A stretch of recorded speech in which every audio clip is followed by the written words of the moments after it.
Testing. All right. You can cut out that other. Hey, yo, hey. Yeah.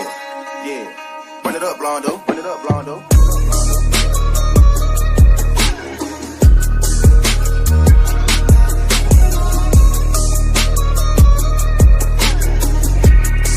Hey, see y'all from Texas, where we sit riding swangers and put diamonds in our neck.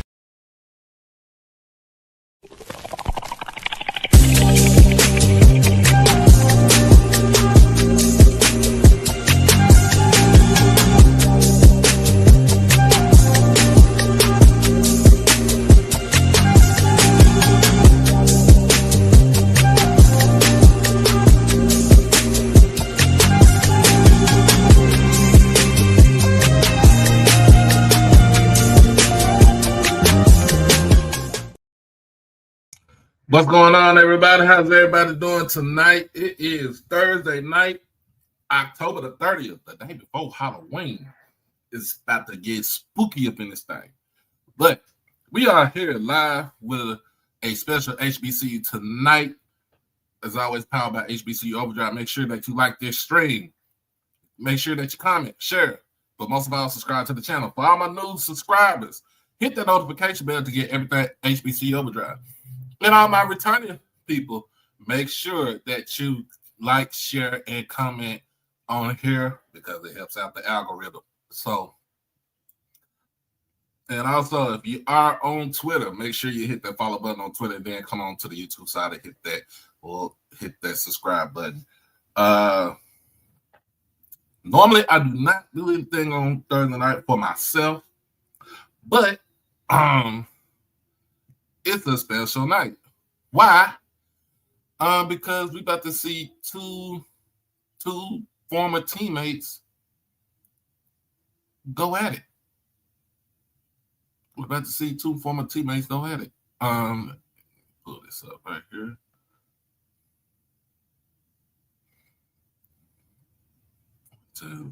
So we got Delaware State versus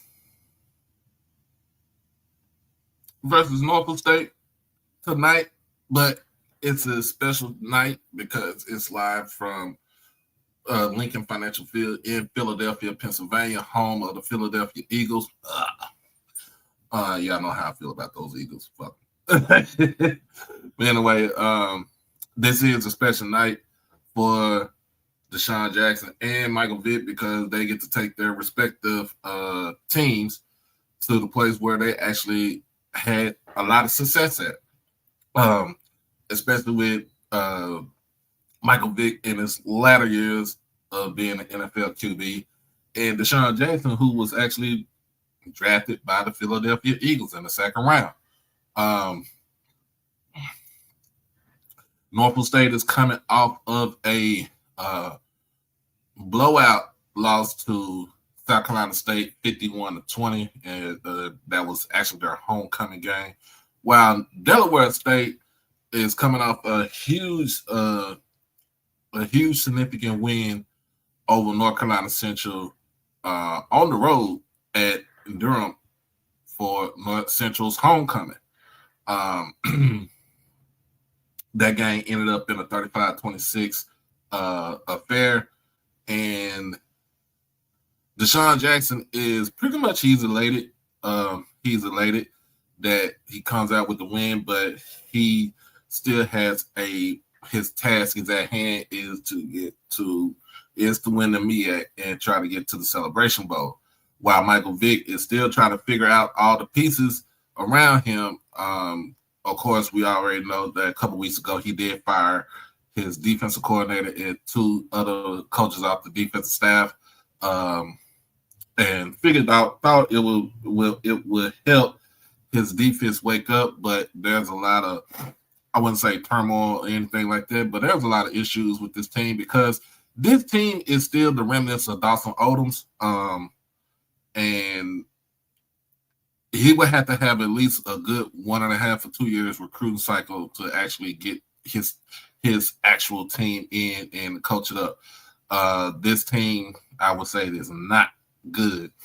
But he did do something. When I first thought about it, he did switch over to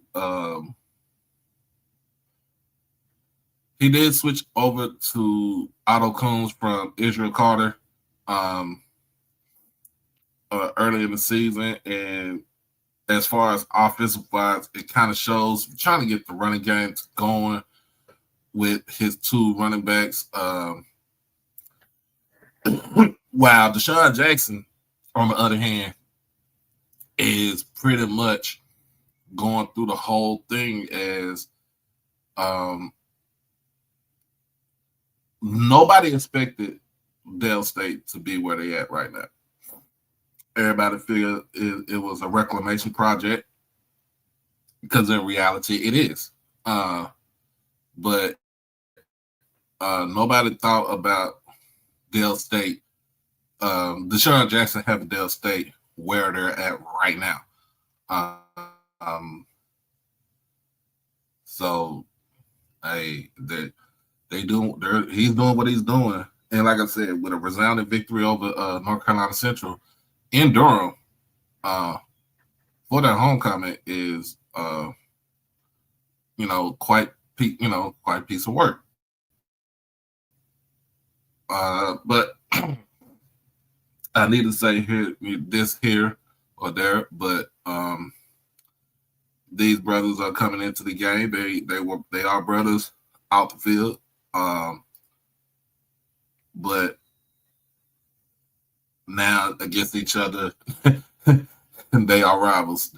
What Deshaun said that's his ops on the other end, on the other side of the field, and it's the same way with Michael Vick. So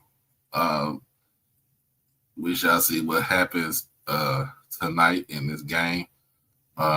So I would be providing, for those who don't have ESPNU, I would be providing your game experience on the channel. So if you haven't been on the channel where we stream, have the watch parties and stuff like that, it is very interesting. It's very fun. We interact, and we just look to have fun and enjoy football, some good football. But anytime. So word on the street is I'm supposed to be going to Prairie View this weekend. I won't be going to Prairie View this weekend, but guess what? I will be streaming that game on Saturday. That is the SWAC #1 game right there. Prairie View versus Alabama State. Then SWAC game #2 will be Jackson State versus Florida A&M. That will be from Bragg Stadium in Tallahassee, Florida. So we got some good football. Most importantly, some football that have implications to see who either go to the SWAC championship game or who will host the SWAC championship game. Those are some of the implications that we have for this weekend. You got Prairie View's trying to continue its march to perfection as far as them being 4-0 right now. But Alabama State is thinking differently, thanks to Andrew Body and the all-around work that he's been putting up and the numbers he's been putting up for Alabama State on the offensive side. This is going to be a big clash right here Saturday. Prairie View's defense versus Alabama State's offense. And it's kind of strange to say that now because it's always been Alabama State's defense versus somebody else's offense. It's kind of strange to hear that, but we shall see what's going on. Game have started yet, so it should be ready to start right now. So let me go ahead and it is 6 o'clock.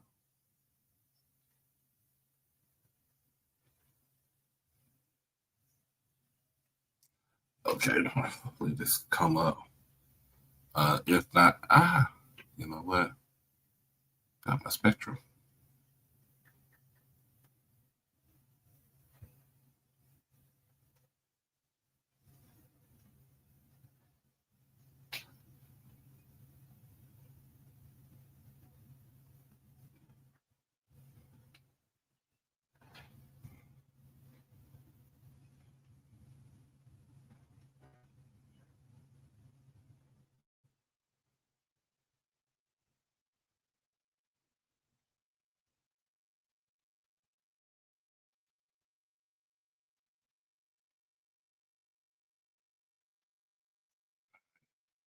$601.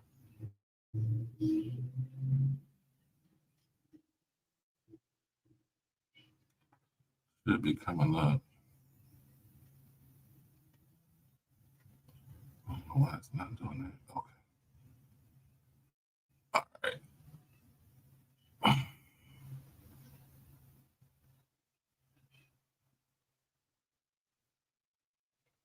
All right. Give me just a second, y'all. Trying to pull up. All right. Live TV.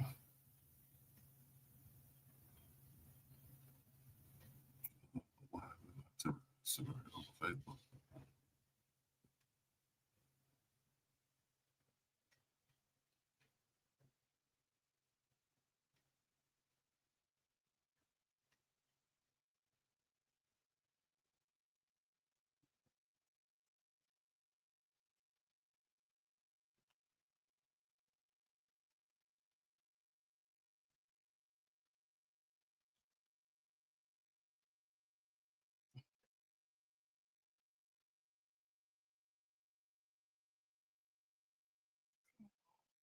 Come on, come on, come on. It should be coming on. Come on. Oh. All right, let's see.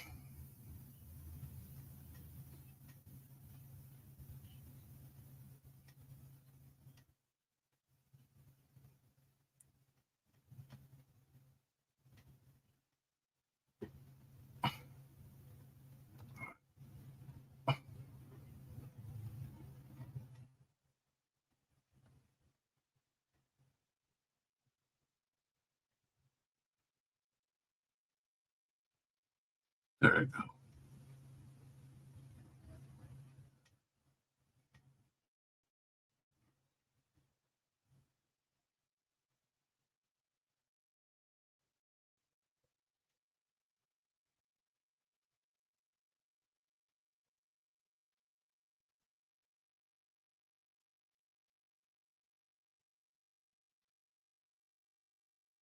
All right, should be pulling up.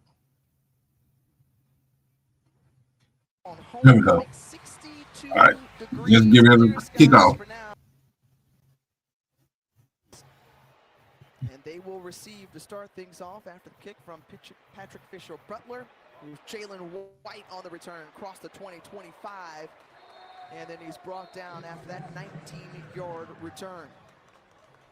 Well, a slow start for this Norfolk State team, and we saw at the beginning of the season they went with another quarterback, but since then, Otto Coons has come in after that first game and has really stepped up as QB1 for the Spartans. And Coons is a guy that can make this offense go.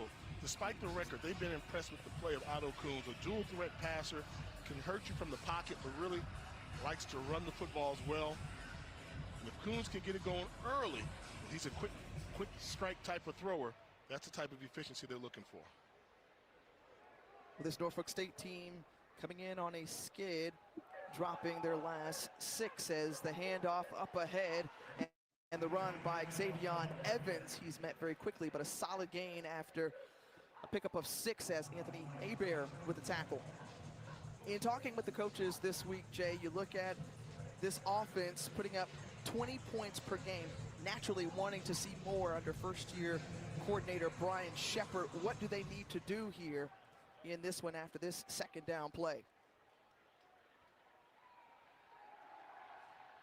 Coons rolling to his left, has a man open, connects downfield with Drayshawn Kendrick, but a penalty marker comes out near the Delaware State sideline after an 18-yard gain. Let's await the call from head referee Derek Hatton and this MEAC officiating crew. That penalty came in clearly after the play was over on the Delaware State sideline, away from the action. Result of the play was a completed catch and a first down. After the play, unsportsmanlike conduct, offense, number 13, 15-yard penalty from the end of the run. That is number 13's first unsportsmanlike towards ejection. That's against the senior wide receiver, Cameron Thomas. And among the conversations that we had with Michael Vick earlier this week, he talked about the discipline aspect and how things needed to shape up a little bit more. And here you see him grabbing Thomas immediately as he comes to the sideline. You know, when you talk to Coach Vick, he said he had to go through his growing pains and had to learn how to manage these young men, had to weed out some bad apples and get some guys that share the same mission that he does. And he also had a little confidence, like, you know what, Jay, we're going to ball out tonight. He thinks we'll see the best version of Norfolk State football this evening. From the 35-yard line, on first down, the run, and swallowed up very quickly is Evans, as the extra effort there from him, a tough pickup of 2 yards. One of the things that Norfolk State struggles with is controlling the line of scrimmage. And you see early on all the red jerseys getting behind the white jerseys on the offensive line. That's going to be the key. Can they protect their quarterback, and can they just win half of the battles when they want to run the football? So it'll be up to that offensive line to try to protect and stand tall against that defensive front from the Hornets. Here on 2nd and 8, Thomas in motion, low snap for Coons. He's feeling the pressure from Jaden Mufflin, who made the last play, and there he is again. Had a sack and a half last week as he stood out in that win over North Carolina Central and registers his first sack of the game. You see number 93, that's just an Olay block by number 55, Guam Price II. You cannot let a defensive lineman go untouched into your backfield. Bad things will happen, and the Delaware State Hornet defense made them pay. Well, Brandon Blackman, the defensive coordinator, comes out of the state of California, much like Deshaun Jackson, the head coach. And here on 3rd and 17, let's see if this defensive unit can get off the field. One-on-one coverage and overthrowing the intended target, but a lot of contact there with J.J. Evans and Jadarius Perkins. This one likely to go against the Hornets.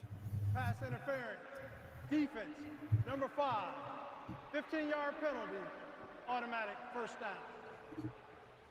And it's been early in this game, but we've seen Evans get behind the defensive back several times early in this contest. So you can tell there with the contact, and Perkins is having a hard time keeping up with the speed of J.J. Evans. That's a matchup I'm going to watch throughout the evening. Well, Jay, that was fortunate for the Spartans, who were facing 3rd and 17. Instead, the penalty moves them to the 43-yard line and a fresh set of downs. Coons looking to his right, takes his time, surveys the other way, tries to direct traffic, clears out along that left side, has some room to run. And a good gain there on first down. It's going to bring up 2nd and 1. And that's a great quarterback play by Otto Coons. What you'll see about Coons, what he does here, watch when he leaves the pocket. He can decide to run early, but he wants to give time for his running back to be a distraction. Once he points to him to go upfield, the defensive back runs with the running back, giving him open daylight to the outside for a successful first down play. Already graduated out of Columbus, Ohio, Coons, who has the Spartans offense into Delaware State territory. The pressure shakes off the defender. Biggs stays upfield and gets it out. And the pass complete to Evans and another first down. Every play we're seeing Delaware State bring a 4th or 5th guy. So they bring the 2 outside linebackers. In this case here, it's just a matter of Coons being a better athlete than the blitzing linebacker, able to extend the play and pick up a first down for Norfolk State. However, you must be worried because you can't make a living off your quarterback running for his life every time he drops back to pass.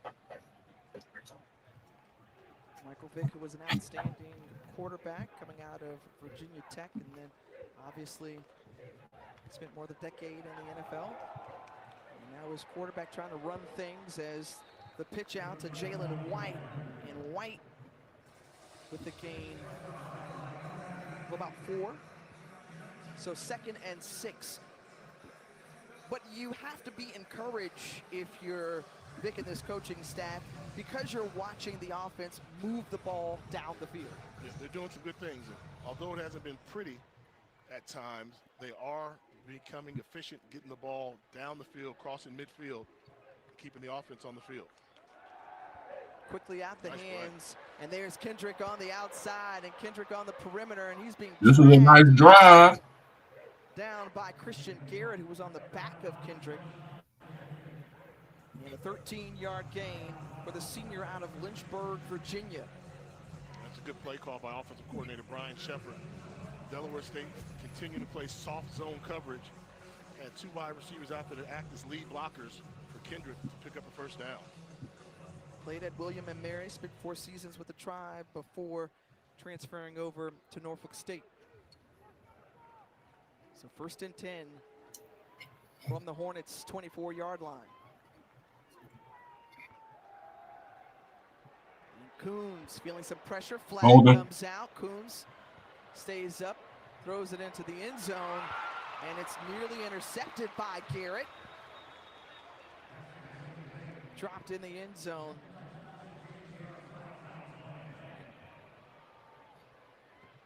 So a couple flags down. Let's hear it. Personal foul, chop block, offense, number 71, number 22. 15-yard penalty, remains first down. Well, the O-lineman, Jaden Chappell, and running back, Xavion Evans. Oh. See, they're both engaged. Actually, that's actually number 66, Vincent Bird. That was on the chop block. 2 guys cannot engage on 1 defender, particularly with the running back going low. Easy call for the officials to make. And now, if you're Delaware State, learn your lesson. Do not allow Norfolk State to pick up a first down by way of the penalty. You did that to them in the previous, earlier in the series. Now keep everything in front and play sound football. The handoff up ahead to Evans on 1st and 25, brought down by Samuel Corpoy. And it's going to bring up 2nd and 20.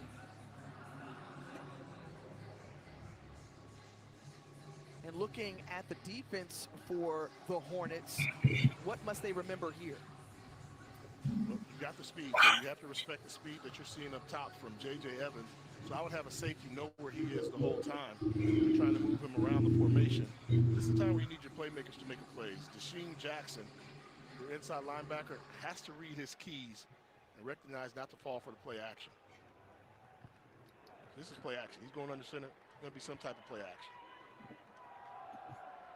Instead, the handoff, and a rarity, Jay, because we don't often see the just old handoff to the running back under center these days anymore. Yeah, we talked about reading your keys, and that was Deshaun Jackson right there, who saw that they were going to run the football. He made the tackle. That's how you play the inside linebacker position. Well, 3rd and 18 here for the Spartans. Want to keep this drive going. Cameron Thomas to the bottom of your screen, the leading receiver for Norfolk State, along with Drayshawn Kendrick, who's at the top. The 2-by-2 formation. Coons delivers, had a man wide open up the seam and could not connect with J.J. Evans. Missed opportunity there. And I want to see how they sort this out, because Delaware State was trying to call a timeout because they had 12 men on the field. And I think Otto Coons heard the whistle blow as well, but they never stopped the play. They let them continue to play.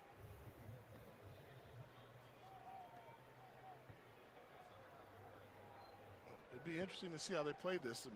I mean, there was definitely a whistle, and they were trying to get a timeout.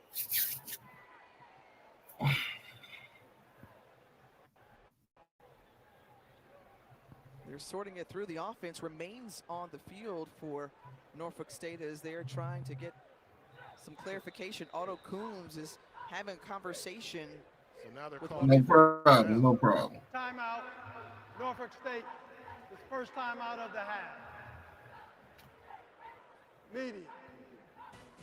So we'll step aside here with 8:19 remaining in the first quarter.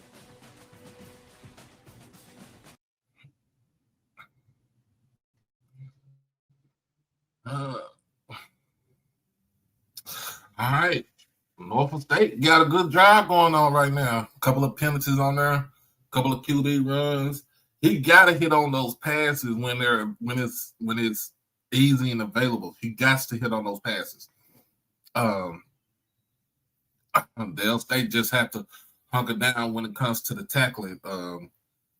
They are sometimes feel like they get dragged for like at least another yard or two, but this is a good sequence to start the game out with. This is a good sequence to start the game out with. So yeah, so look at it as the first round where you try to, if you boxing first round, you trying to feel somebody out. You're a fighter. You're trying to feel out your opponent, and then the next time around, you go in and you start hitting with a couple of jabs, little jabs, and then y'all already know, hit it with that, set them up. You set them up, and then after you get that set up, hit them with that haymaker. So of course, we all know that this ain't being monetized right now. So if you want to, y'all go ahead and hit the donation button. But I appreciate everybody for joining us tonight. And make sure y'all hit that subscribe button for all my new folks that's in here. Hit that. Y'all comment, share, and like the stream. We had so much fun last week. Had so much fun last week and this past weekend.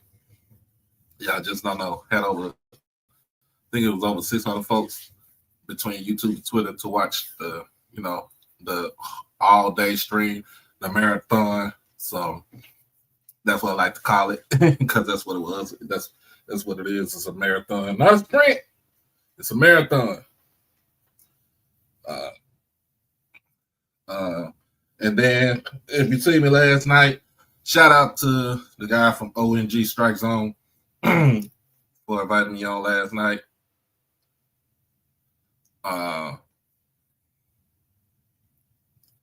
Yes, they play Saturday. They have South Carolina State.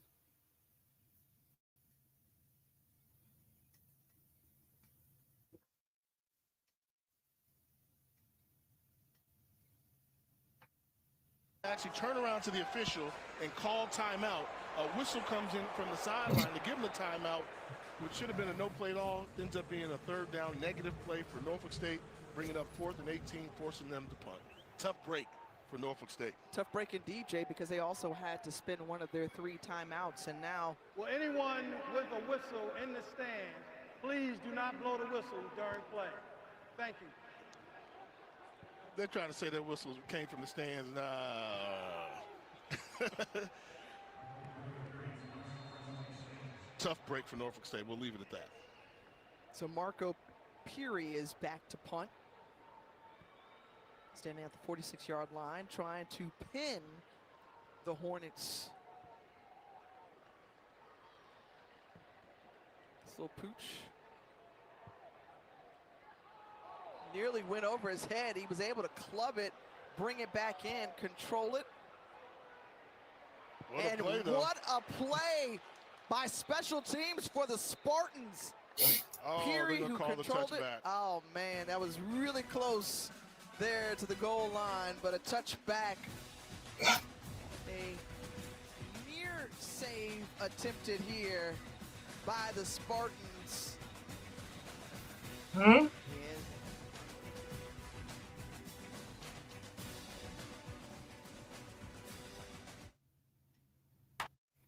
Yo, that should not have been a touchback. That should be at the 1-yard line. That should be at the 1-yard line. Oh my goodness, what is they doing out there? Hold on, y'all.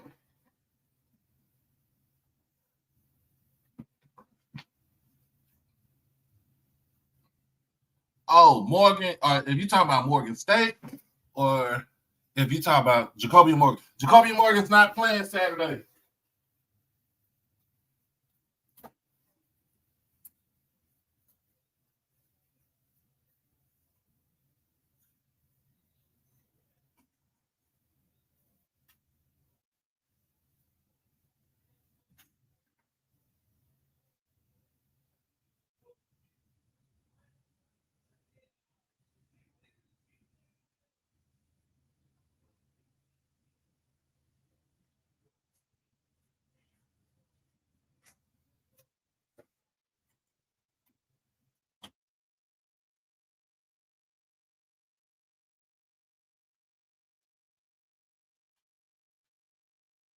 Mm.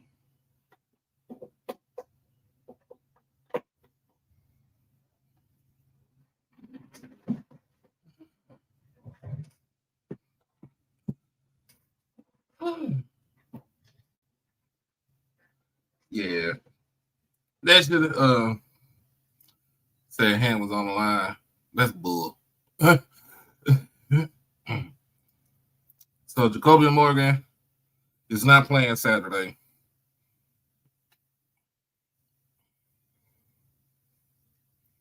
So more than likely, we'll see the freshman, the true freshman, Jared Lockhart, as starter for Jackson State against FAMU.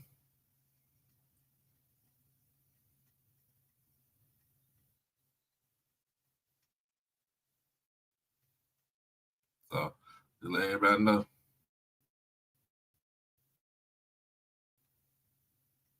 Because Deshaun Jackson, the player, was different. I was unique. I stood out. You know what I'm saying? So that's the biggest thing, man. Let my players be themselves and not be a police, not be a father. You know, just be an older mentor in their lives. And I want to push them and help them get to the next level.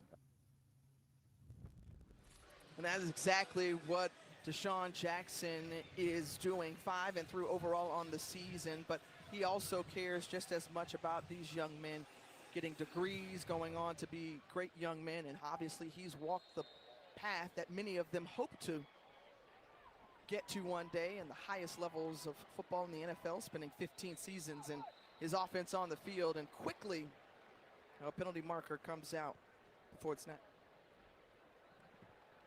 Delay game. Defense. Disconcerting signals by clapping. Number 37. 5-yard penalty. Remains first down. Well, Caden My Bennett first time ever hearing delay a game on the defense. the lead man for the Hornets out of Reno, Nevada. Best FCS running quarterback. He can go. He's lightning in a bottle, but he also came off a really strong week. 9 of 15, 212 yards, and 3 touchdowns in that win against North Carolina Central in their homecoming. And it's Marquise Gillis, who has also been a major factor this season at the running back position. And so everybody wants to know, what's going on at Delaware State? How are they doing it? How they pull the upset? They run the ball better than anybody, and it all's predicated on the inside zone run. They're going to test you in between the 2 guards and see if you can stop it. Offensive coordinator Nemo Washington says, hey, if they show us they can stop it, then we'll go away from it, but we have to wear down the inside zone for it. And Bennett, who's looking, the pass complete to Nathan Stewart, and Stewart picks up the first down. And to follow up your point, Jay, best in all of FCS, 316 yards per game on the ground. That's an average of about 7 yards per carry, and they dare you to stop them. Bennett being chased, and good pursuit there by Dalen Long for the Spartans to push Bennett out of bounds. A loss of 3 on the play. What's unique about that is, for years, the premier name in FCS football is North Dakota State, the Bison. When you go play North Dakota State, they tell you, we're running inside power A gap. You have to stop that. And so I think they have the right formula, along with their offensive line coach, Eugene Chung, another former NFL player that's coaching. On 2nd and 13, a man open. That's Stewart once more. And Stewart, the redshirt sophomore, is pushed out by Dalen Long. But Jay, there's so much that this Hornet offense can throw at you. Yeah, look at the protection. I mean, a little bit of penetration there, but that's a pretty clean pocket in an obvious passing situation. They're not able to get pressure on Bennett. This is an offense that seems like they're fundamentally sound, and they've got a game plan. There goes the zone. This time it's James Jones. So James Jones and Marquise Gillis, you see a steady dose of them throughout a ball game. And the tackle made by the Spartans. I'll say this Delaware State team coming off their first MEAC win since 2022. The first time they won in Durham since 1977 last weekend. Jones once again lowering the shoulder and the boom across midfield. And Tariq Miles again there to greet him. It's going to be 3rd down. And short, about 3. Did you say they hadn't won in Durham since the 70s? Yes, that is correct. You talk about making an instant impact right away. Coach Jack has these guys playing in his mold. He wants a team that's tough, has a warrior mentality, and he's instilled that in the Hornet program. And on the carry, there's Gillis, and the tackle made by Caleb Broadbent, preseason first team all-conference selection. Remember, he was the 2022 MEAC Rookie of the Year when he came into Delaware State. What's going on? Obviously, he's played under multiple head coaches, but has thrived under Coach Jack. Once again, out of the hands of Caden Bennett and Philippe Wesley catching that dart. When you're so focused on Yeah, stopping driving the run, ball down the look field. what happens at the wide receiver position. Look how much room that he has to deliver this ball. The defensive back is almost 12 yards deep because he's worried about backside run protection. Great execution by Delaware State. Gillis in the backfield to the left of Bennett. And Gillis gets the carry, keeps those feet active, legs churning. And a gain of a couple, but a hard run there for those two. Now's the point where defensive coordinator Steve Adams for Norfolk State, you have to kind of show your hand. How do you plan on stopping Delaware State? This is 2nd 8. You have to think that Del State's probably going to run the football on you. Are you willing to bring your safeties down to get run protection, or are you going to keep the safeties high and allow them to get a free running play? Well, 10th play of the drive, quickly out of the hands of Bennett. Not a sure tackler, and Terrence Roan breaks it and goes for more as a couple of pieces of laundry fly out after that pickup.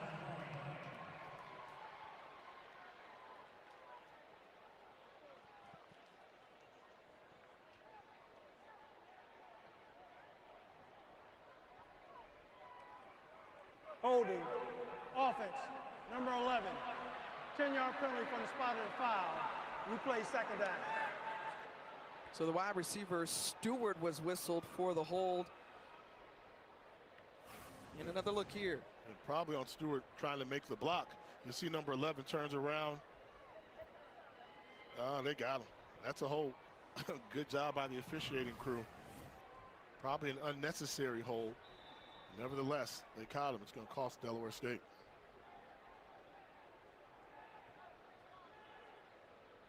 So replay, 2nd down here. 5 wide receivers, empty backfield for Bennett, who unloads it. And that's E.J. Core, Edward Core, with the reception. And inside the red zone after that 6-yard pickup. And Caden Bennett, when you watch him, he just does a great job in that quick game, intermediate game. They like to run a lot of tempo in this offense here on 3rd and 1 and under 3 minutes to go in the opening quarter. Can the Hornets convert on another 3rd down? Gillis. Not Gillis, instead it's Bennett. And Bennett, who fakes out everyone, including me, with the run. And the pickup of a 1st down. It's going to be 1st and 10 from the 11. And this is just a great decision by Bennett. Sees a defensive lineman at a standstill. He knows he can win that race, get into the outside to pick up the necessary yardage and then some.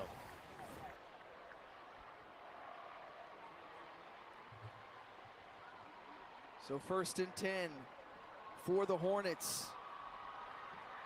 Gillis gets it, patiently waiting behind his blockers to run. And hard-fought yards for Marquise Gillis, the graduate out of Milford, Delaware. When you look at the rush numbers, leading all of FCS, right behind them, Jackson State, but there is a considerable gap there. That's a huge for gap. the Tigers. 50-yard difference between number 1 and number 2. And you can just see it. You can see it right now from what we're seeing this opening drive.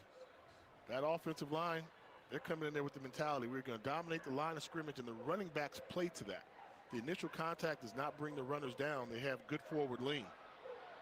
And jumping on the back is Jordan Harris of the ball carrier, James Jones. And that's one way to slow him down.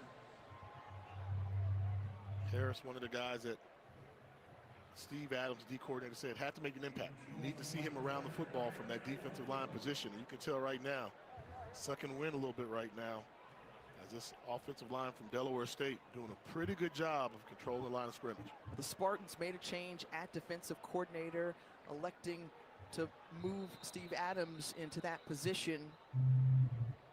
They let go of their previous defensive coordinator. Timeout, Norfolk State. That is second timeout. This is a 30-second timeout. Media time. And there's Steve Adams, who was the former defensive coordinator on the previous staff. When Michael Vick took over this season, he moved over to the offensive side of the ball and coaching the tight ends. But then Vick says, I need to tap you. We need something different on defense because we're not stopping anybody. And that was the maturity of Michael Vick, kind of what he discovered as Coach Vick. You got to make some tough decisions. And not everybody's meant to be a great coach. They have to share the same desire that you have and the same model for the program. So it's pretty tough for Coach Vick to make the change, but he's got Steve Adams now coaching the defense. Well, Vick out of Newport News, Virginia, in that Hampton Roads, Tidewater area where Norfolk State is located, founded in 1935. They are searching for their first ever MEAC championship. And obviously, this is a building process for Coach Michael Vick, the staff, and these players. After the timeout, here's 3rd and 4 for the Hornets on the Spartans' 6-yard line. Back to pass, here's Bennett, he's looking, giving chase. The Spartans defense, and they come up and hit. Nice stick move there from Jalen Williams. And Williams with a great tackle that brings up 4th down. Williams does a good job, but watch number 44 again. Penetrates to the quarterback. He forces him to escape from the pocket, follows it up. That's good team defense by Norfolk State to contain a running quarterback. So now Patrick Fisher Butler, the redshirt sophomore from across the pond in England, for the 30-yard attempt. It's up and it's through. The first points of the game belong to the Hornets of Delaware State. And the fans certainly made the drive inside the link to watch this HBCU showcase.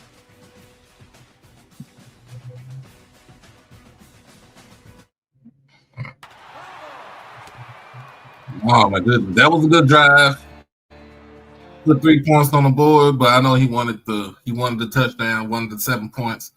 Yeah, Nemo Washington is a good offensive play caller right now, man. Maybe next year they'll probably add more versatility to the offense.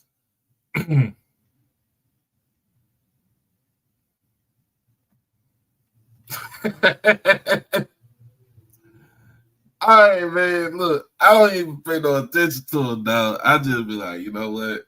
You do what you do. You be a hater. You go ahead and be that hater.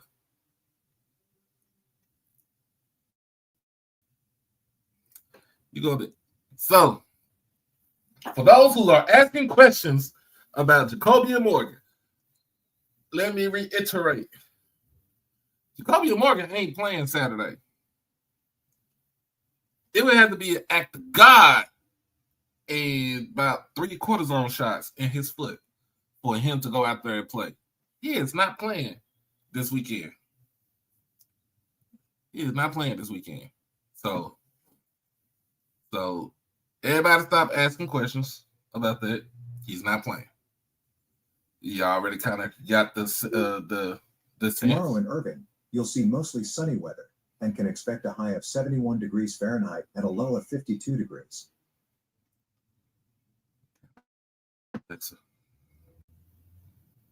But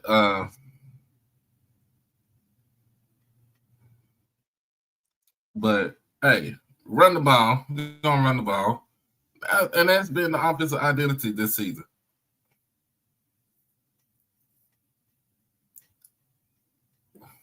QB arm is not that good. What QB arm? Who you talking about? Jared Lockhart? Lockhart arm is good. Stoffer's arm is good.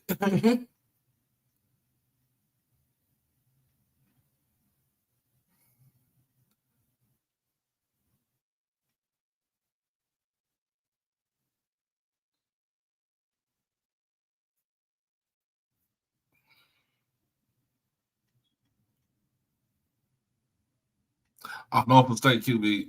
I bet the differ, man.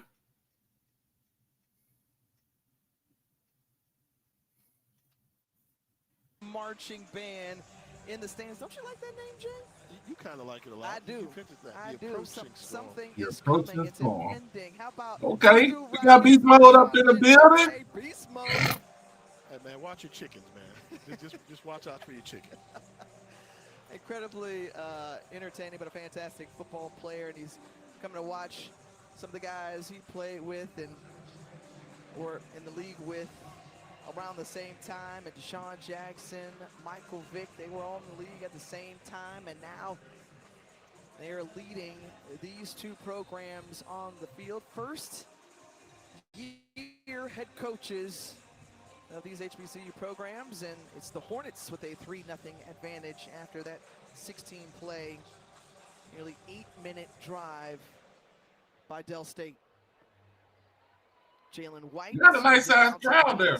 And this is a Del State home game, y'all. Just remember that. At 10 a.m. Eastern with the Countdown Crew on ESPN and all the new ESPN app tools and gadgets. You know, I love that new ESPN app. They'll have all the early breaking stories, every updates and previews of each game right up to kickoff. You know, there's a big discussion about, you know, the Philadelphia Eagles, the defending world champions from a season ago. Kind of an I'm looking at Texas play Vanderbilt. If Texas loses to Vanderbilt, you are trash. Deshaun Jackson, just about A.J. Brown and the wide receiver wanting the ball more. He says that's exactly what he's been asking for. Every good wide receiver wants the ball. They think they're always open, too, even though they're not, but they think so.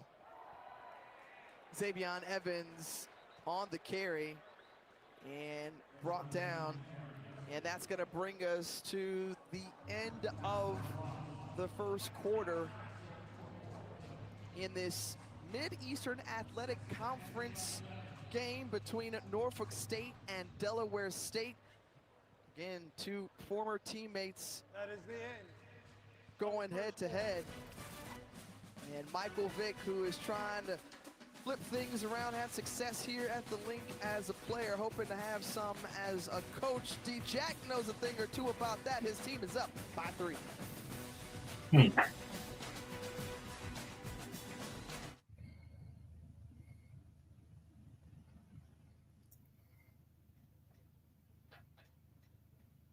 Yeah, it's a great crowd for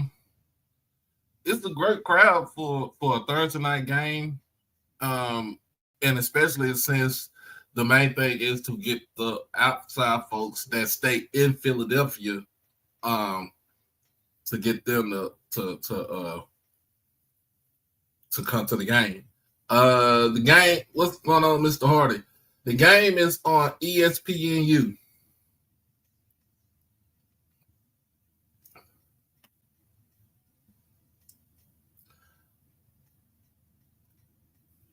Yeah, it's a great crowd for a Thursday night game, and to have it at the link, still good. Yo, well, I mean, he has to take what he can give him. So, um, he has to take what they give to you. So, I mean, if it's short, you got to do short, you know.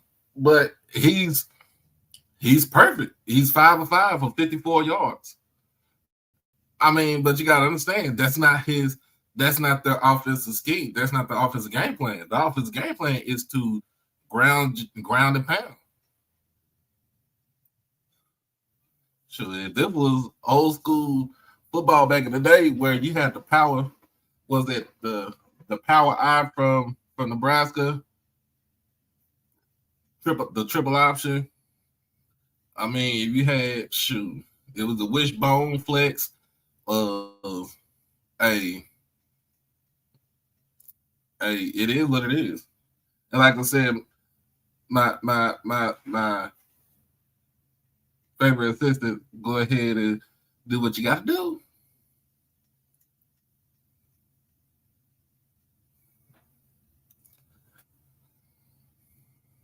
But yeah, this game is going to be rough in the early beginnings, and you'll see later on in the game.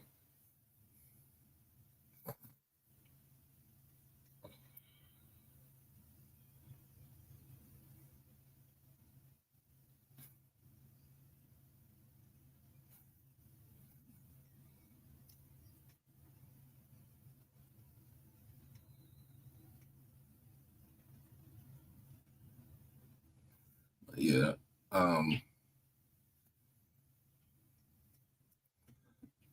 But look out for those two running backs, Marquise Gillis and James Jones, aka Sweet James.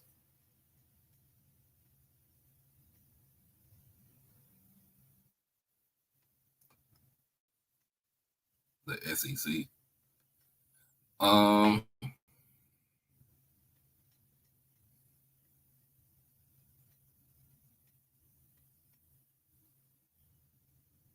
10 for the first time since 1947, traveling to Austin. You've got Georgia, Florida, and then Tennessee and Oklahoma. What a lineup coming your way. What up, Deputy? Appreciate you. He's coming back. Big question mark. Clear from concussion protocol, maybe?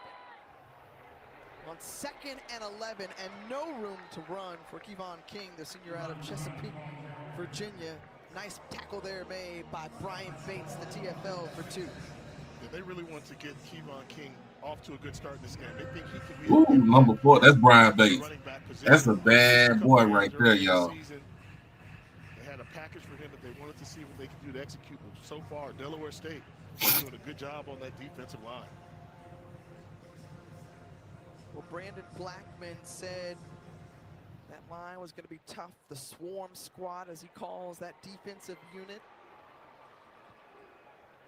has made plays when necessary. And here on 3rd and 12, and that's a nice play. Separate there from J.J. Evans to pick up the first down. That's that matchup. I saw that from the very first series. J.J. Evans can be a problem for Delaware State. He's had his way kind of getting behind defensive backs, and there you see a nice job of a back shoulder fade route. Evans has some tools. He's a dynamic playmaker. Keep an eye on him if you're Delaware State. 6'3", better than 200-pound wide receiver out of the state of Alabama.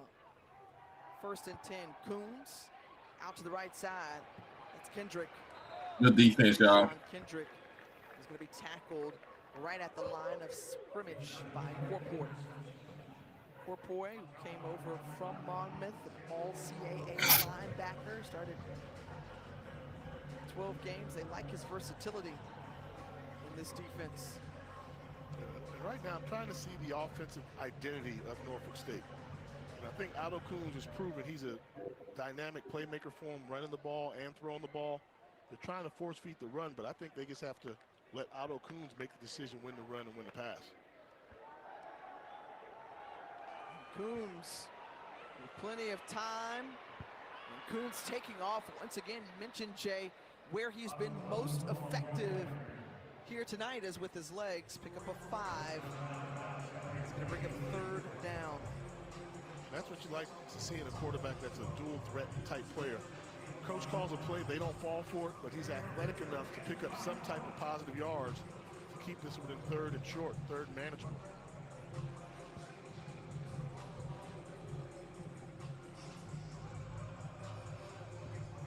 So Coombs getting ready. And his pre-snap reads. Spartans here. 3rd down, just before midfield on that Hornets logo.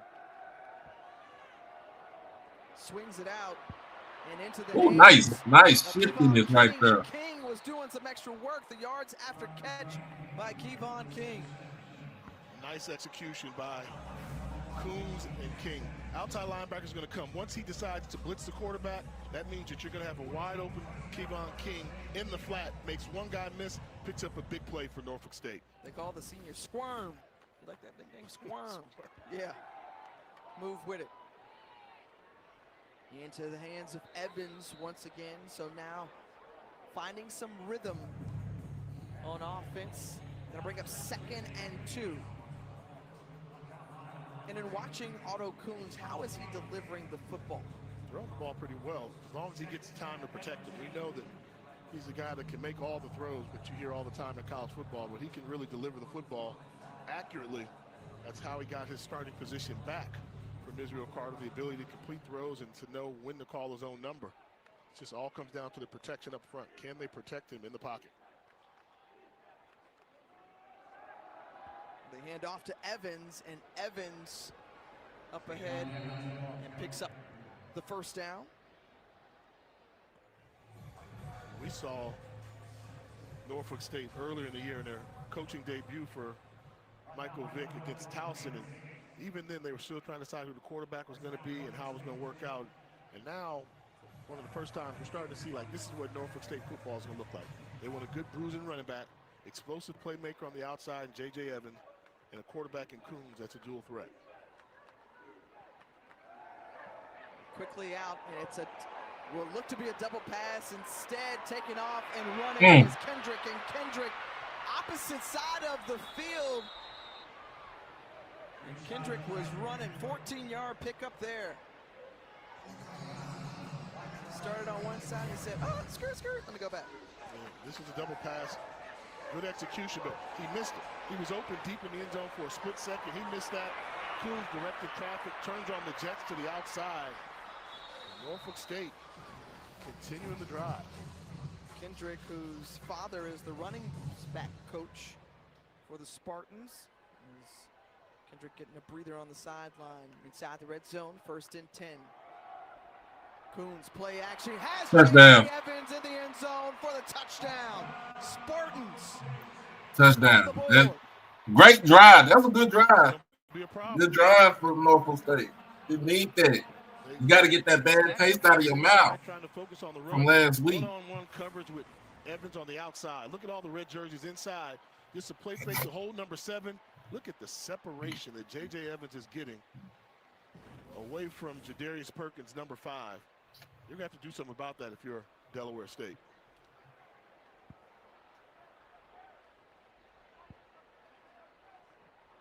The extra point is no good. So missed by Evan Helfrich.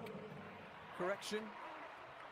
And another look here at this connection from Coombs to Evans. That's the execution. You see a good wide receiver that close to the end zone. Strike down the middle. Norfolk State takes the lead 6-3.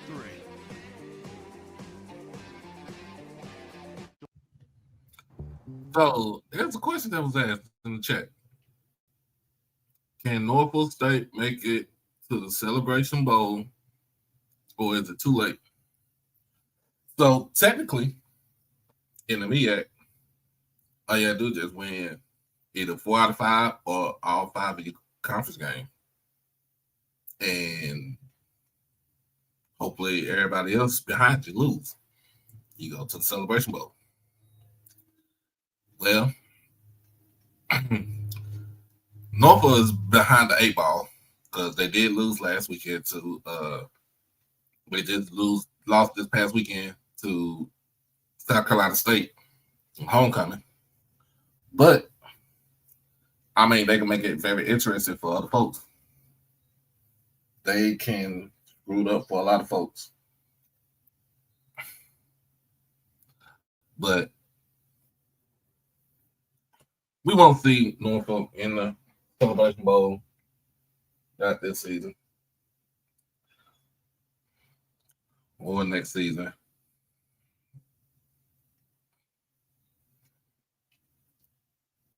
Give me about, another year, 2 years. But they can play spoiler for everybody. They can play spoiler for everybody. They can play spoiler for everybody. Now, they can play spoiler for Central because Dell State just beat Central this past weekend.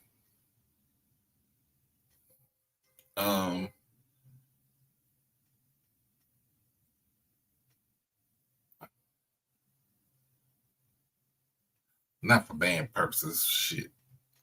We could just have a battle for band purposes. We ain't got to worry about that shit.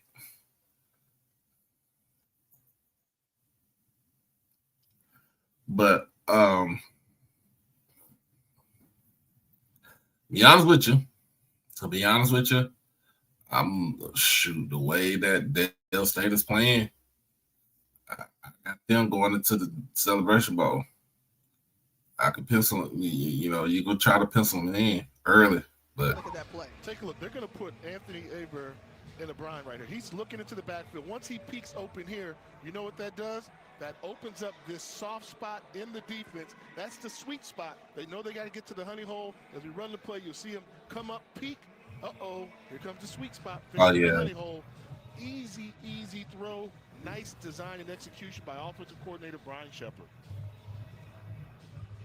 And so Norfolk State grabs the lead, 2 receptions, 34 yards on that drive for J.J. Evans. Otto Coons was near perfect, 9 of 10, 105 yards. Tonight. J.J. Evans, big wide receiver. A&T don't want this smoke. Big Hall of Fame wide receiver, Harold Carmichael. Oh, yeah. In attendance today. Oh, yeah. They're bringing out the stars.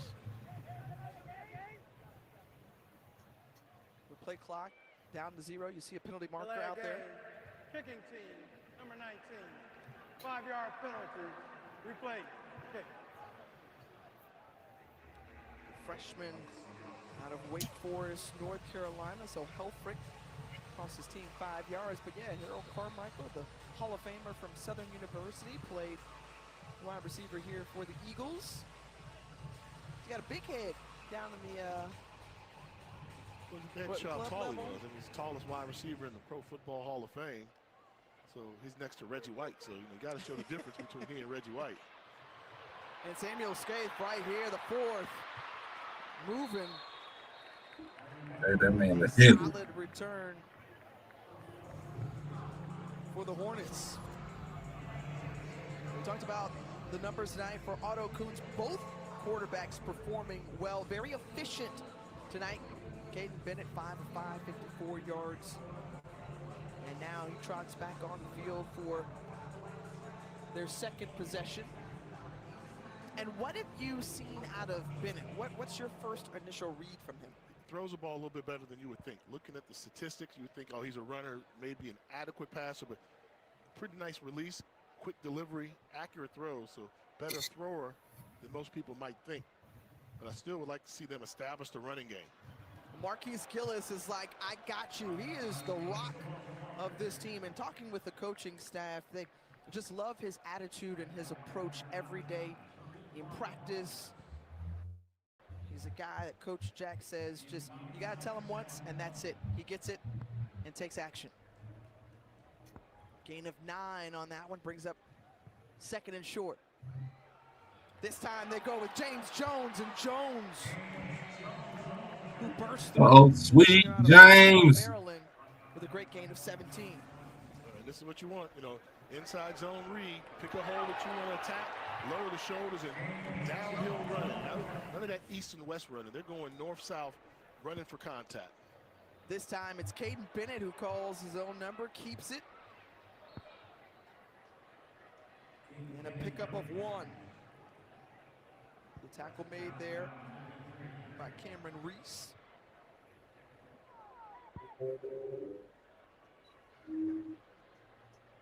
Well, even though that Caden Bennett is nifty with his feet, the coaching staff also likes the decisions that he's been making this season, and reminding them, hey, just take what the defense gives you. So looking, flag comes out, goes underneath, finds Gillis, who spins off, and then is tackled by Khalif Jimison.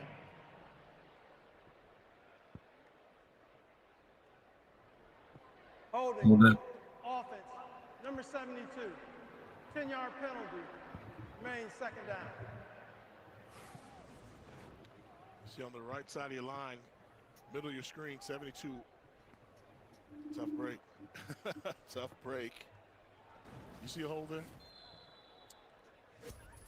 You know, you said you can see a hold on most plays, Jay, right? Play. Yeah, so. And now, let's see, like when you're playing a team that runs the ball predominantly, they struggle in these obvious passing situations. But I think because of the improvement of Caden Bennett, that Delaware State actually has a chance at converting on this 2nd and 19, pick it up in 2 plays because of their pass attack. Well, the play action, and it was thrown a little bit underneath. Nathan Stewart was the intended target. So another obvious passing situation coming up for the Hornets. First incompletion of the night for Bennett. And that ball was thrown just a little bit behind. You thought Stewart might have been able to help out his quarterback and make the catch, but not able to do so. And if you're in Norfolk State right now, considering how open he got, you have to play soft zone coverage, keep everything in front of you, and come up and make the tackle.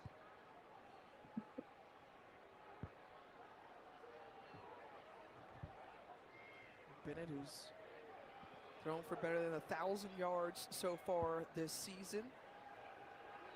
Feeling the pressure and the attack there. That's good defense. The Spartans, Kyrie Moiston with a sack. Loss of 5 on the play. And 4th down, sends on the punting unit. You can tell they just reared back and said, let's get to the quarterback. 3-man pass rush. Great job by Moiston, winning his individual battle up top against the left tackle. Big play for Norfolk State. Well, Steve Adams said outside of that 2nd quarter and that loss to South Carolina State, he really liked the way his defense played, and they're standing strong here. And fair caught by the Spartans. Jalen Loudermilk after the punt from Dyson Roberts goes 38 yards. And how about from a blind side, Moiston coming to take down Caden Bennett.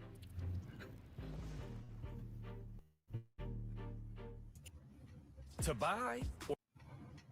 That was good defense. That was good defense right there. When you're a team that's struggling on offense, that can't score points, but you got your touchdown right now. Now that invigorates the defense to go out there and make stops. So, good defense on for Norfolk State.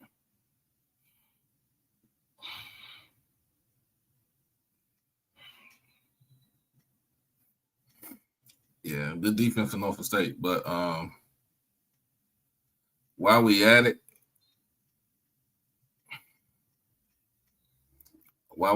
and about to go ahead and check on this weekend's marquee games.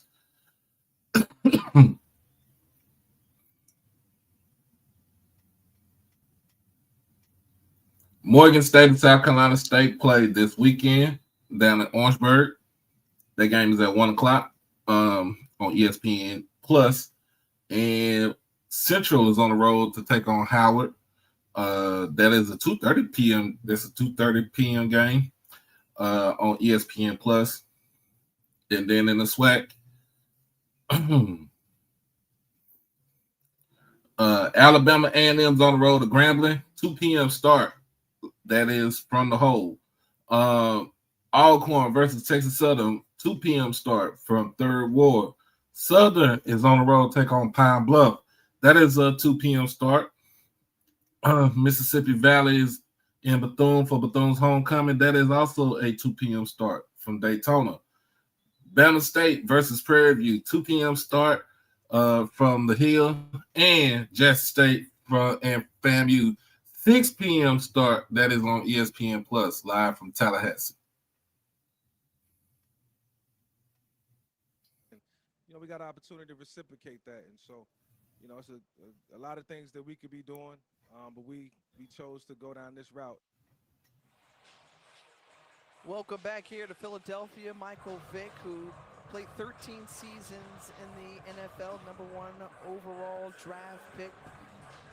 Went to Atlanta and then came here in 2009. Forever grateful to Andy Reid. Both of these players talk about the impact that Andy Reid, their former head coach, had on them and how they've sought out advice from him since taking over as a head coach.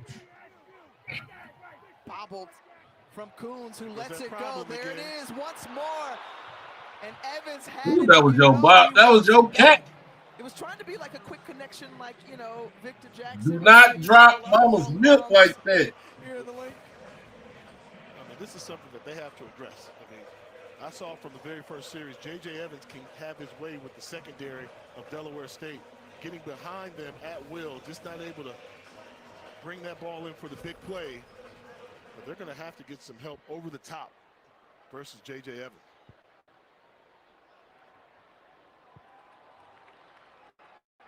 On 2nd and 10, they elect to run it, and the ball comes loose. The scoop in, and Deshaun Jackson, but they're going to say he was down. Oh, hell.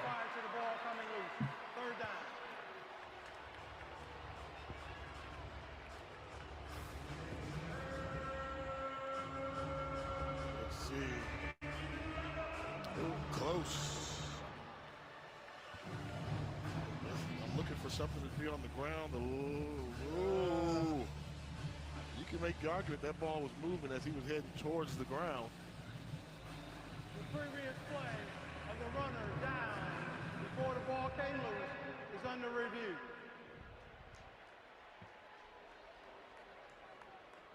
So they're going to take a look at that. Gregory Edwards, our replay official.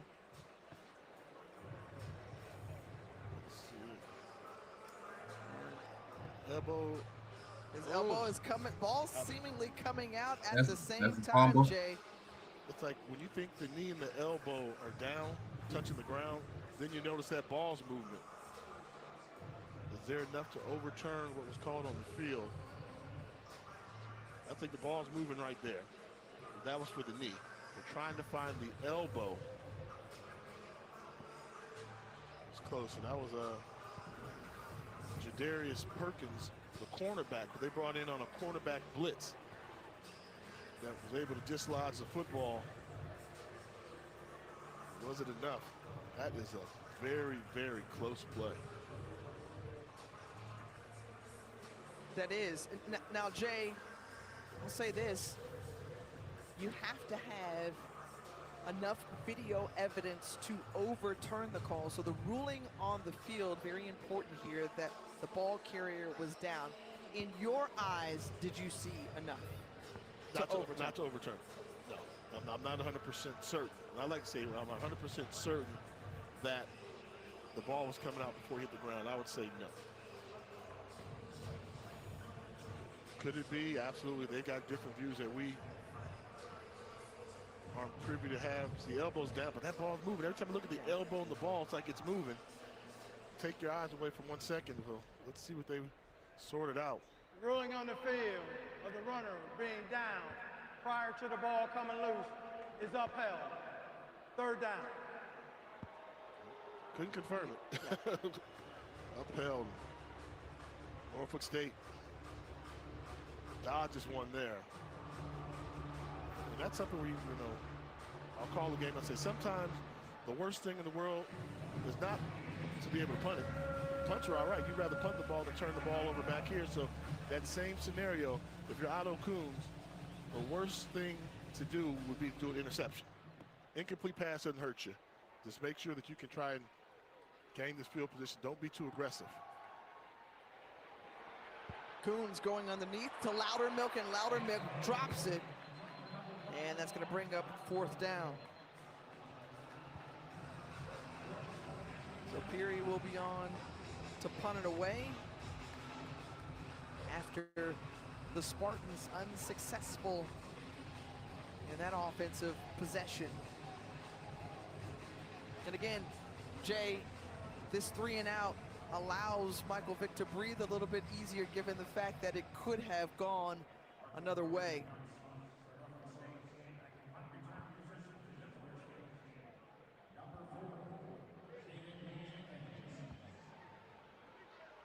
Marco Peary stands at the goal line, and it's blocked into the end zone, and touchdown. Special teams play through the punt block for the touchdown, and that's Amir Anderson who did all the work.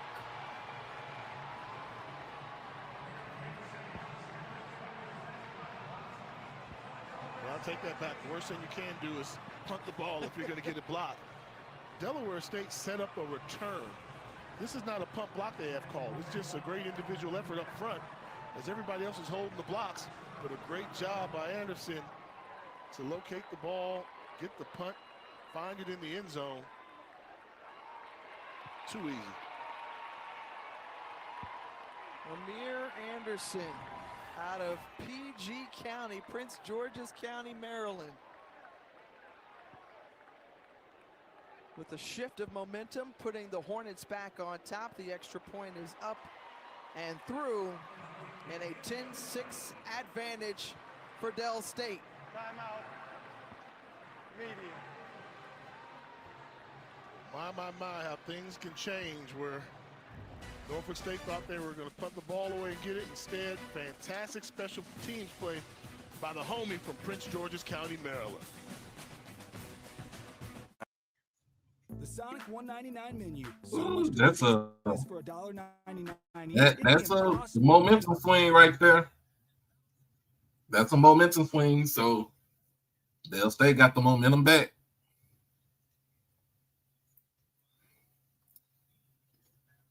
They got the momentum back. So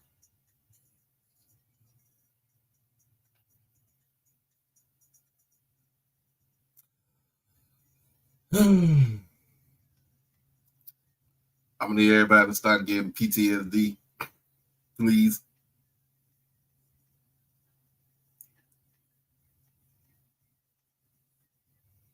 Everybody got PTSD from Saturday. Just a block punt.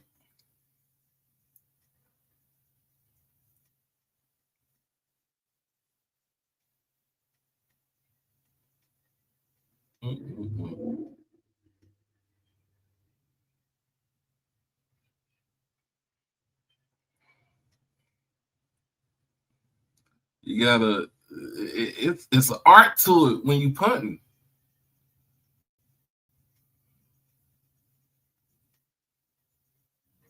It's an art to it when you punting.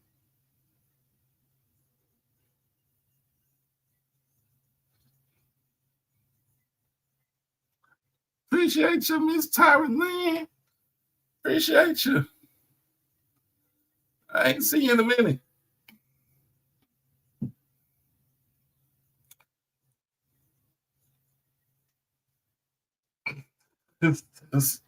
I feel sick from Saturday too, but hey, man, that was a 2-point game. We could have had it. Hey, you know what I'm saying? It is what it is. What's up? What's up, chick? How you doing?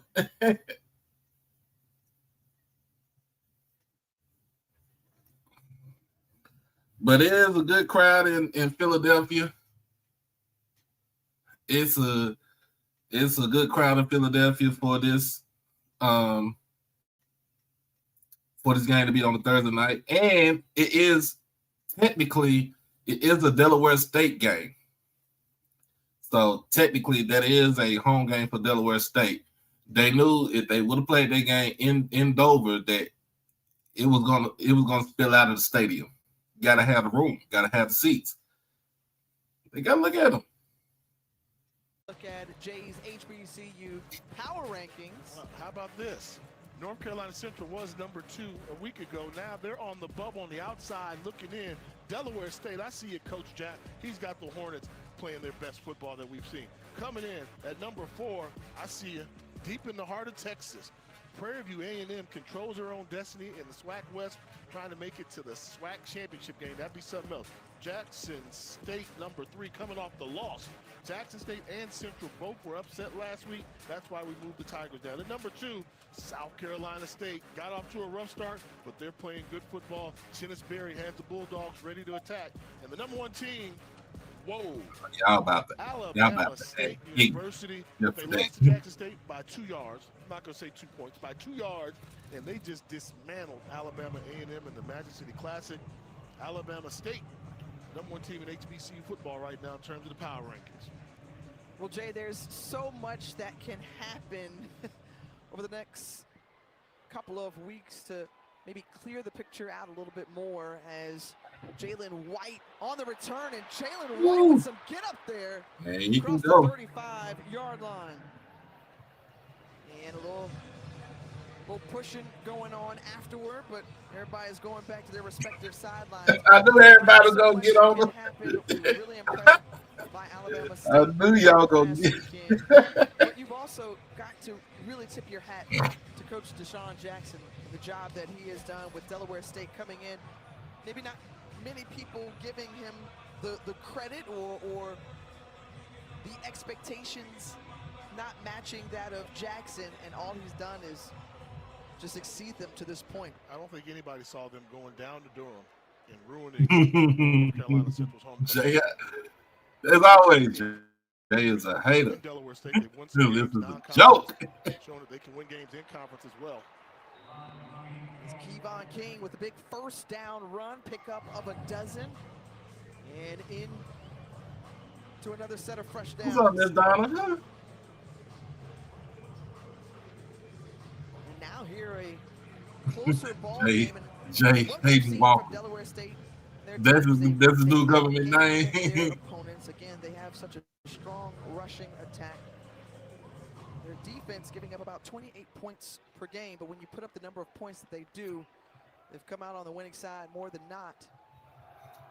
As King gets it once again and finding holes and gaps to take advantage of, and King brings up 2nd and 1 after that run, matching the yards gained on his jersey. Yeah, they're hitting them with the same thing that Delaware State likes to do, running the inside zone. We've seen King have success running the ball in between the 2 guards, picking a hole for successful yardage.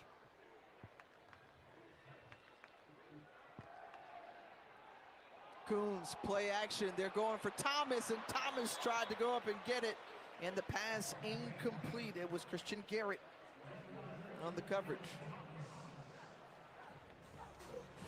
Coons trying to go to Thomas, and really nicely thrown ball. Thomas had an opportunity to make that catch. Not able to secure the football, just a long incompletion, but you don't mind that. Considering the down and distance, it was 2nd and 1. You have to assume you can pick up 1 yard on 3rd down to keep the drive going. Coons looking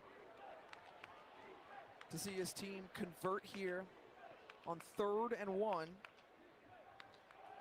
the delayed handoff not given. It's Coons who keeps it and throws it out of bounds. Remember, he started this game 9 of 10 to start, 0 of his last 4, and now 4th and 1. And Jay, when we talked with Michael Vick, I think we're going to see a little bit more aggressiveness out of him. You feel confident you can pick up a yard? I mean, you should be able to. I didn't like that play call because 3rd and 1, everybody knows you're going to run the football, so they're going to attack the pocket. And they called a draw play with everybody knowing that they were going to collapse the pocket. There was absolutely nothing there. You have to go smash mouth, give the ball to your running back, going straight ahead and challenge your offensive line to push them off the line of scrimmage. 9 of 16 on the season on 4th downs. And Delaware State. Timeout, Delaware State. That's the first timeout. It's a 30-second timeout. Delaware State wants to talk it over before this big 4th and 1. So Brandon Blackman gathering the defense for the last 2 years as the Texas Tech defensive coordinator. One scoring defense over those couple of seasons. They're now just trying to make sure his team stands strong and holds up and doesn't allow this 1 yard. You think about the years of experience for these coaches and the way that Coach Jack has assembled this staff. A lot of NFL talent here on the field, big fella in former the backfield. players, but here you got the big fella. You come in on 4th and 1, you run behind that big fella, and you try to drive those legs. Did the ball carrier pick it up? It's going to depend on the spot, as Evans was the ball carrier running behind big number 77. You see there in Major Dillard.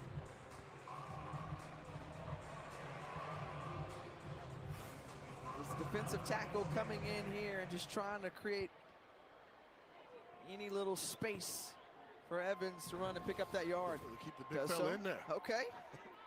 In the backfield. There it is. And the pass incomplete. They targeted Perkins once again, trying to pick on him. Cameron Thomas couldn't come up with it.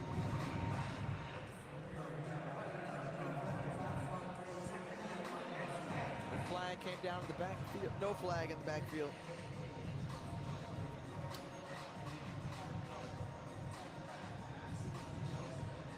I'm dialing up my best play for J.J. Evans. Bottom of your screen, get him in a one-on-one matchup. And right now, they've got the safeties high. Take a look at Evans, bottom of your screen in that matchup. Feeling the pressure, not able to avoid it, and the Hornets swarm. Samuel Corpoy was in pursuit, and his swarm squad was behind him. And as a quarterback, this is on you. They're coming for you. When you're going to make the spin move, you have to be able to get away. Too much momentum from the blitzing, nickelback and Corpoy. Once he makes that decision, he's in trouble. They've got too much speed, momentum going for you to change directions that fast. Surprised that Delaware State didn't call a timeout here in anticipation of getting the ball back to save some time on the clock so they can execute their 2-minute offense. So back in their own territory, 3rd and forever for Norfolk State. Looking underneath, just takes it there as King trying to put on some moves. And he's brought down well short of the marker.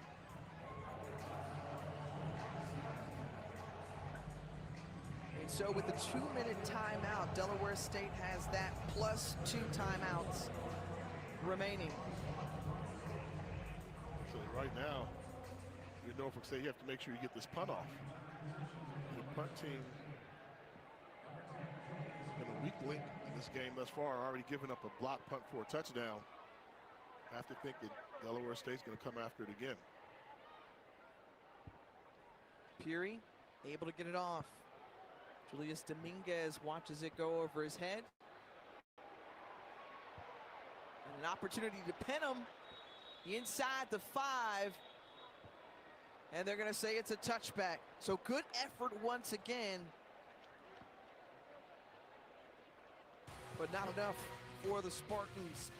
Well, the next UFC fight is Saturday exclusively on ESPN+. The prelims begin at 4 Eastern from the Apex in Las Vegas, followed by the main card at 7 Eastern, highlighted by the featherweight main event. Watch on the all-new ESPN app.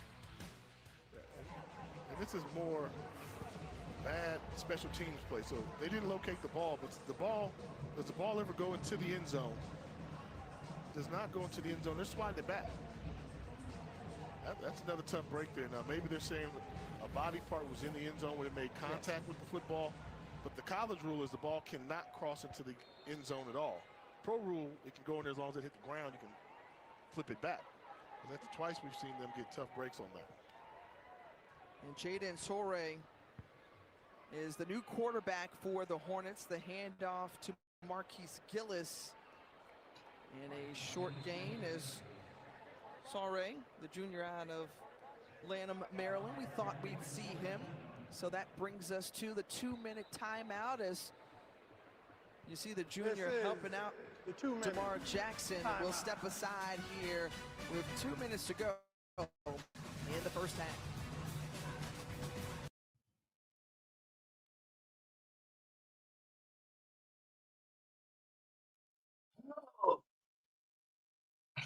Yeah, it's good. It's a good game, man. It's a good game.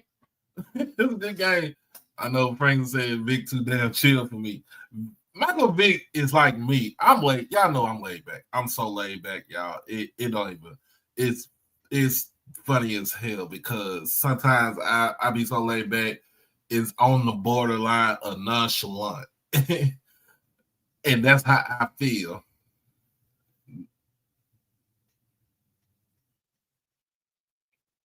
That's how I feel. But this game is going good. They done put Caden Bennett. They took Caden Bennett now. You got the backup Jay Soiree. He's even a little bit better than he's a little bit better with Caden Bennett. If Caden Bennett go out, you don't miss a beat. That's why I say you got Marquise Gillis out, you don't miss a beat because you got James Jones come in. If James Jones come out, you don't miss a beat because guess what? You got Kobe Boykin that can come into the game. The game it's on commercial. I don't show the commercials on the game. All right. So if you are new here, I appreciate you for coming in, but I don't show the commercials on the game. It just don't. But you good though. You good. So yeah, Philly went out for this game.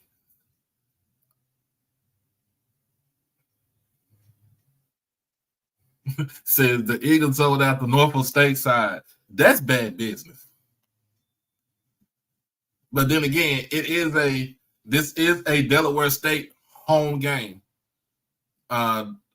Alumni Stadium only seats close to 10,000.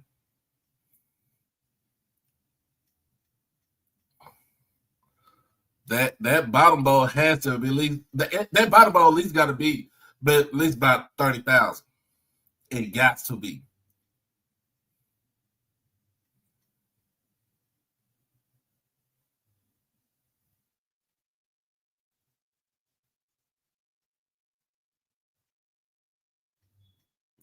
hey man, appreciate you for joining. Appreciate you for coming on and joining us. We family over here, y'all. It don't matter if you SWAC or MEAC. I'm a MEAC guy. I'm a SWAC guy. Jack State through and through. But we all family over here. We got Cam Snapper mascot Newton out here. Michael Vick and Deshaun Jackson want to see what it was all about. Spartan Legion making a dramatic entrance into the link. We were wondering where they were. And just to catch you up, a blocked punt, first of the season, return for a touchdown by Amir Anderson. Put Delaware State up 10-6. They're looking to add to that before going into the locker room. New quarterback is Jaden Sore. Launches it, and the pass incomplete. Good defense there. Where are my damn state people that's in the chat right now? Put your scores in the comments. Put your scores in the chat. Where are my damn state people at, baby? Then you get from Bennett, now coming in with an opportunity to run 2-minute offense, but facing third down early in his appearance in this game. Man, we got beast mode up in there. He doing his thing, taking pictures. You got his first Ham Slapper mascot Newton up in there. And if you are new to the channel, make sure that you like, comment, share, subscribe, and donate to the channel. And that one pops off the head, and coming back to get it, the heads up there from Naiji Lally, and that's one way to get your first reception of the night. Won't be enough though. Exciting play, good concentration. This ball just ricochets off of the helmet of Norfolk State defender. Norfolk State. Trying to make something when it wasn't there. The 30-second timeout. Please reset the game clock to 1-3-3. 1-3-3.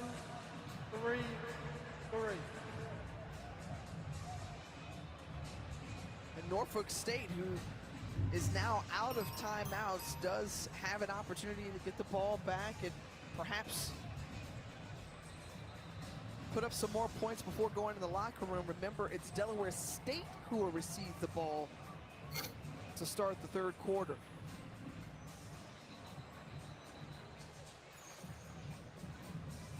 And thus far, Jay, I mean, coming in, we had seen Norfolk State at the start of the season. First time we're laying eyes on Delaware State. Very competitive game as we expected here tonight, as two former Eagles teammates on opposing sidelines. And fourth down, they're going for it here. So the offense on the field for the Hornets, Soray, flanked by two running backs and 20 personnel. Given the appearance that they're going for it. 12 men on the field right now for Norfolk State. So you need to call a timeout if you recognize that, but Norfolk's out of timeouts. So. And wisely skirting off the field was Khalif Jimison.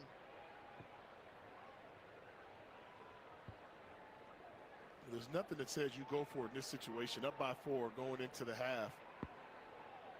You don't risk giving Norfolk State a spark.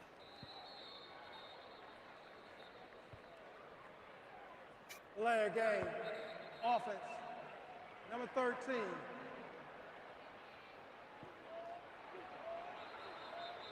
There's no foul for Delaware game. Timeout awarded to Delaware State prior to the Delaware game. That's the second timeout of the half, the 30-second timeout. And Jay, there is a flag on the field at about the 29-yard line near the hash. A little mix-up between the offensive and defensive line. This would be devastating if this is called against Norfolk State on the verge of getting the football back. There is no penalty on the play. Delaware State is charged the second timeout prior to the delay game. Well, no flag comes out, but this is exactly what you were talking about, and the official does indeed toss the flag in the midst of. They picked up the flag. Yeah. They picked up the flag. They say there was no penalty there. Maybe a little change of mind, and the officials talked about it. But that's not the way you want it. You want it officiated. If you're going to call the flag, you have to call the flag. You have to get control of the football game.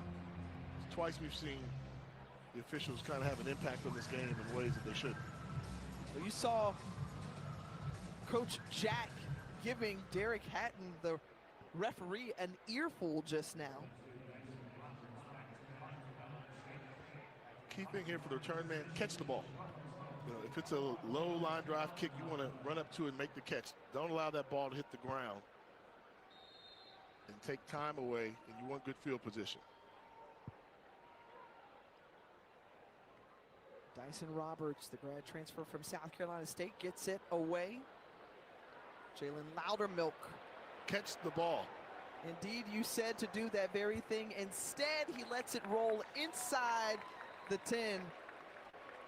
And Roberts pumped up after winning inside the 10, 65-yard punt and taking away any opportunity, or not a great opportunity for starting field position for Norfolk State's offense. Yeah, I mean, so often we see that. You just, the special teams for Norfolk State, really putting your offense in this position there. Yeah, that I would say they should have started the play when they had 12 on the field. Just to call they should have just when they hiked the ball. Get into the locker room. Now, if you're Delaware State, you're going to do everything you can to force Norfolk State to punt this football before the half. Since you've already blocked one of their punts before, the challenge will go to Norfolk State. Let's get those lights up, baby.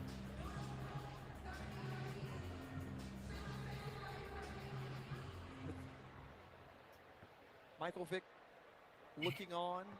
Mr. Haynes, Mr. Russell, I'm showing the MEAC game for you. Ease their way into the end zone, rather locker room. Instead, they're going to try to run a little 2-minute offense, 13. I appreciate you, man. With the reception, using the sidelines there. I appreciate you.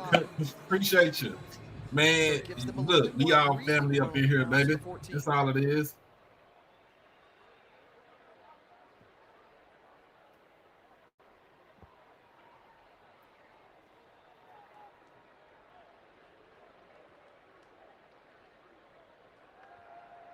Here's Coons.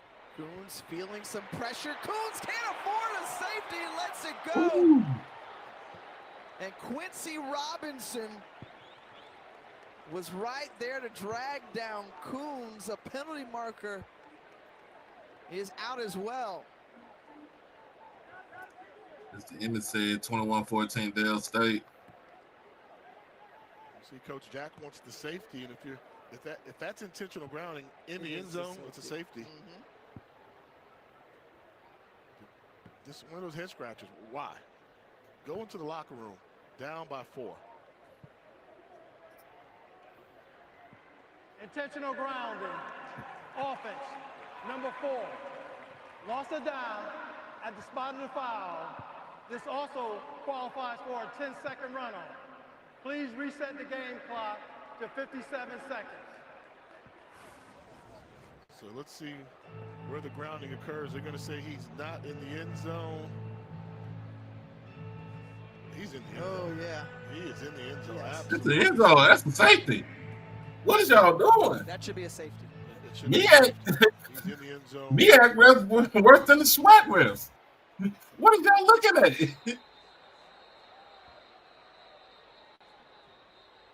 In Delaware State, we saw Coach Jack running over to try to get a timeout. The previous play of an intentional grounding is being reviewed to see if the quarterback was in the end zone at the time of the pass. Well, before the timeout could be awarded, Coach Jack gets the favor of the replay official upstairs, who's going to review it. And Jay, it's pretty clear here that Coons is in the end zone. Another look here, a little more difficult, but it still shows that Coons was in the end zone. Yeah. Good job by Coach Deshaun Jackson of getting back to the officials in time. Yeah, that's a safety. Thank you, safety. Still scratching my head. In that situation, why throw the ball? You really think you're going to go 70 yards with no timeouts before the half? And those are the little things that you have to worry about, the clock management and the game management, aggressive play calling from Norfolk State. And this may result in Delaware State increasing the lead. Now the question is, where was the football when he released? Coons in the end zone.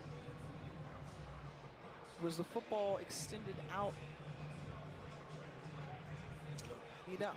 Because I've never seen a play like this. I know it's intentional, beyond the line of scrimmage. Every part of your body has to be beyond the line of scrimmage. Moving backwards, would that be the case?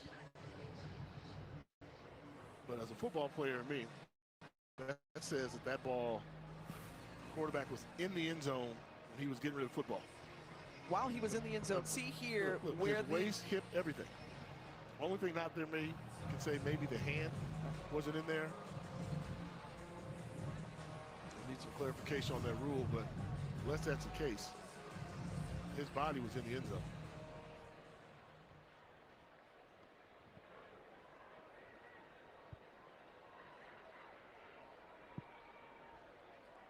After review, the ruling on the field of the pass in the field of the play as an intentional grounding has been upheld. Delaware State chooses not to use the 10-second runoff. Please reset the game clock to 1:07. It is 3rd down. Okay, so I learned something there on that one. It must have been the point that you were talking about. Did the hand extend beyond the goal line? But I don't agree with that. It's just, give the defense some credit. I mean, they sacked the quarterback in the end zone because his pinky extended with a football in it. Still, Norfolk State has to be careful here. Delaware State has one timeout remaining, 3rd and 17.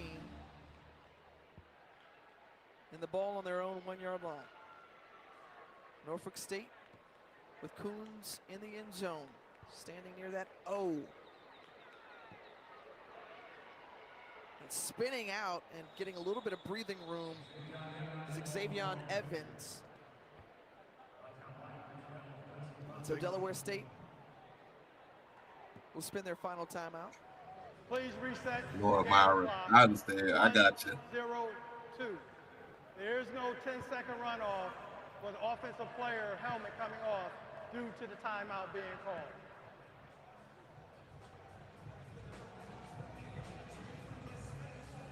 This could be interesting because, once again, we know that Delaware State has blocked a punt already for a touchdown. Now you've got Delaware State punt block team on the 5-yard line. Not a lot of room for Norfolk State to get this punt off. Has to be a clean snap, and the timing has to be efficient. And even so, with the return man standing on the 40-yard line for Delaware State, the Hornets are trying to swarm. They have a sense that they can get some more points before halftime.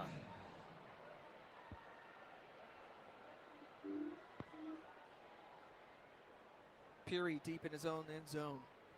They're going with punt return, so they're not going for the field goal, for the punt block. Looks like they're going to set up a return. Flag out before the punt gets off.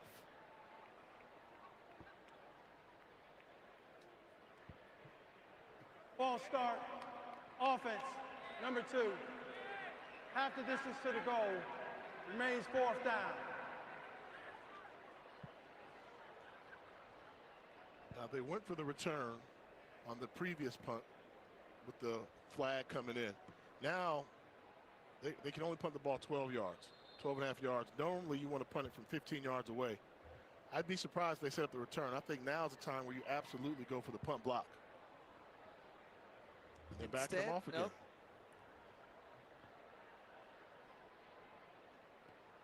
But potentially a really good field position if they almost got to the punter. He shanked it as Peary sees that one roll. A very favorable bounce for Norfolk State, considering inside the 40. Another look here. I want to see, did he run into the punter? I was about to say, I don't know what's up. They looking like swag reps out here, man. Makai Ramirez. You see him try to pull up right here. It's kind of inadvertent contact with the leg of the kicker because it's extended. The kicker's selling it a little bit. He was trying to sell it there. He was trying to sell it. Too close for comfort. And now, Jaden Sore still at quarterback for Delaware State. Can he help the Hornets put up more points before going into the locker room? Sore with time, and he has nowhere to go. Big number 53 is there to greet him, Kareem Reese. And the sophomore out of Stockbridge, Georgia, with a great play. So now 2nd and 13 after the sack.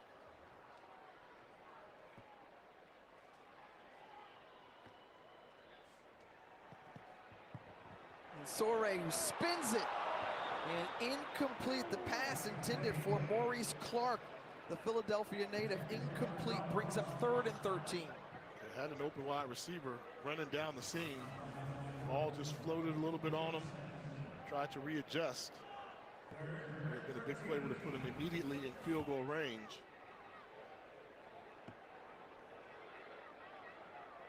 D-Jack does have confidence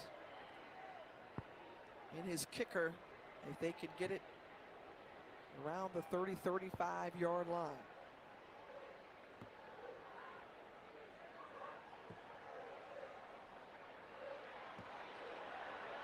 Looking. Jaden Sorey still keeping his eyes downfield. It's incomplete. Again, Clark, the intended target. And this is a little bit of a quarterback 101. The offensive line did a pretty stout job, but watch Sorey leave the pocket. See, that's your home. You're in the pocket. Where are you going? Why leave? You have to be comfortable, stand tall, and look for your receivers from the pocket. He elected to leave the pocket a little bit sooner than needed. Forces a 4th down. So 10 seconds remaining in this one, in the first half.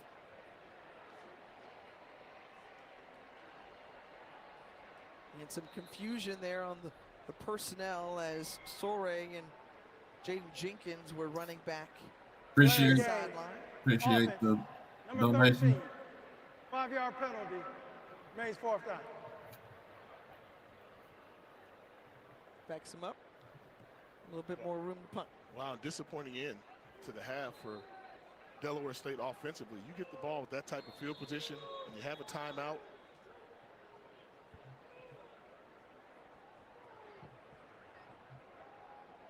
Well, it's that block punt for a touchdown that has been the difference in this one to give Delaware State the advantage. But look at the yards on offense in the negative direction here. And that's very odd and out of character from what we've seen from the Hornets all season. Give some credit to Norfolk State making the change at defensive coordinator, and Steve Adams has a Spartan defense matching the intensity of Delaware State with that offensive line in particular. This is just sloppy. Can we just get to the locker room? I think both coaches want to get to the locker room and talk about the second half.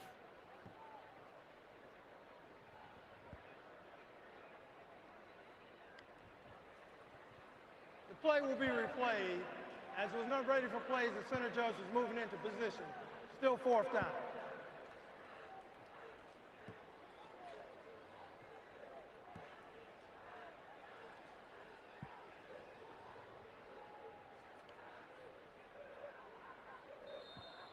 So we'll try once What's more. up, bro? Big bro, what's happening? Appreciate you. You know what they need, Tiff? What do they need? They need the bands to come light it up at halftime. I don't know what the the game got flat. outcome is, but I know it's a Bands good give one. them a little spark coming into the second half. The Spartan Legion on both sides of the field, they are ready to go along with the approaching storm. It should be an exciting and That is the name. That is an interesting name for a band. The Approaching Storm. And Delaware State take a 10-6 advantage into the locker room, or we think so, but perhaps not. Let it go. There's 1 second left on the clock. It was going in when the official clock blew dead, but they allowed some people to run into the end zone. Now they have to bring them After back. review, 2 seconds remain on the clock. Oh Lord, come on, man. Meanwhile, the crowd getting antsy here inside the link because they're ready for the halftime show to begin. Yeah, we saw Drum Major Mickey had assumed this position in midfield. Previous play is under review. Now this is an instance where it's just drawn out, and I think everyone is ready for the half to end. I mean, with the clock there, by definition, yes. It goes into the end zone, the clock should stop. But after you let those guys run halfway into the tunnel, go bring them back out. 2 seconds, god damn. I appreciate your ID and recognition of Drum Major Mickey as a part of our Disney on the Yard program, and Drum Major Mickey has been making his appearances in rounds. He's getting better. Yeah. You remember when they first unveiled him? Was that at the SWAC Challenge? Challenge? The SWAC Challenge at the Celebration Bowl. Yeah. After review, there's 2 seconds remaining on the touchback when the kick hit into the end zone. Yo, come on. I'm just saying, y'all really worse than SWAC refs, for real. So 2 seconds remaining in the half.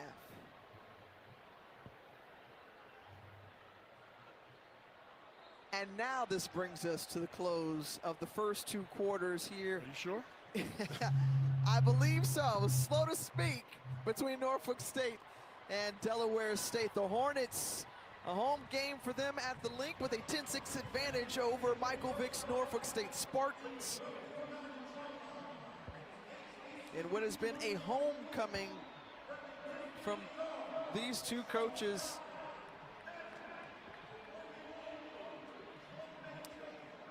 And first half of football complete for Coach Jack and his Hornets, who's kind enough to join us right now and just take us through that last sequence of events for your offense.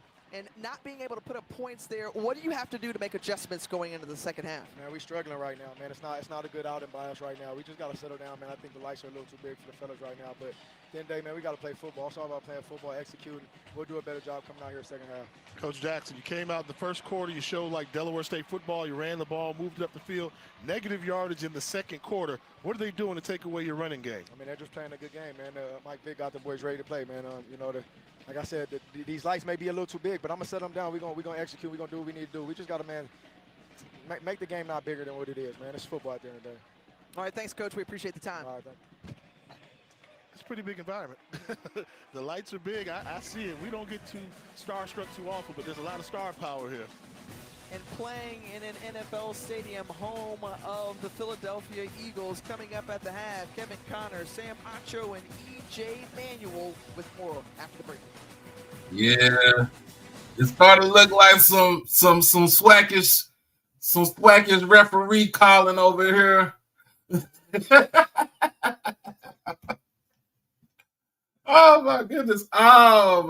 What's going on, everybody? We got over 270 people in the chat and that's watching this between YouTube and Twitter. Make sure that you like this stream, comment, share. Most of all, subscribe to the channel. And for all my people, man, look, all the Delaware State people that's watching right now, hey, y'all come on in. For my folks that's Norfolk State people, y'all come on in. Wipe your feet. Kick your feet up. Get you a drink. Get you something to eat. Because we family over here. That's how we do it. We family over here. As you see, it is 10-6. It's 10-6, Del State. But hey man, look, I'm glad that football is on right now. Usually I will be on another show, but I decided to drop this because I knew it was going to be something big. Some people weren't going to be able to watch it. But I'm here for all your entertainment. What's going on? Yes, ma'am.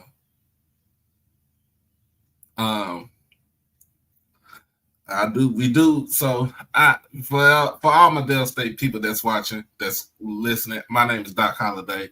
I am the owner, curator, and the operator of HBCU Overdrive and Overdrive Media LLC. We talk about all about HBCU sports. We talk about the culture. We talk about things that goes on with our institutions over here. So for the people that's watching, again, that are new to the channel, that is what we do. Again, I am Doc Holliday. I am your gracious host with the most.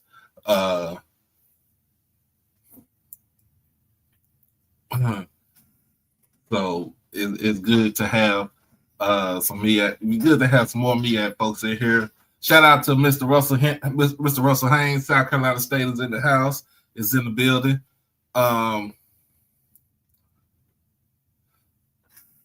So yeah, we have fun over here, and again, we do this, especially on Saturdays. Great win this past Saturday against North Carolina Central, and I like what I see. If they can continue this going on for the next, next 3 games after this, we will see them in Atlanta. Other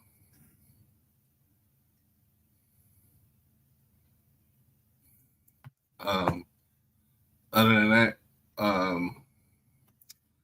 we all know Jay Walker is still a hater.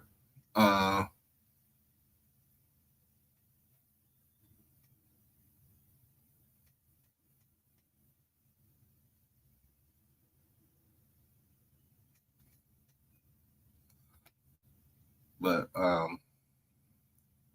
hey, it is what it is. No, I don't even think the lights are too bright, because if the lights were bright last week for a certain freshman, two freshmen that played in the game last week, and they came out and we were 2 points away from, winning the game. Hey man, it is what it is.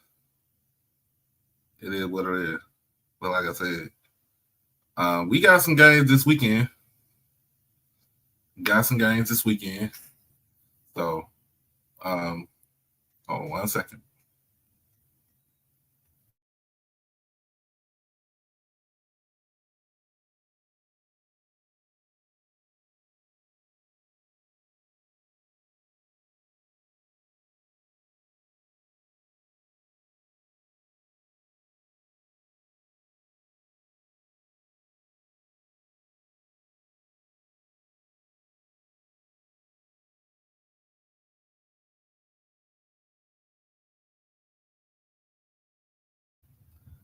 So,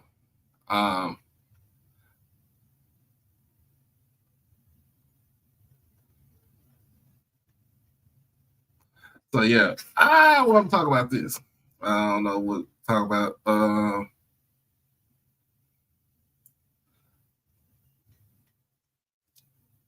want to talk about this. So,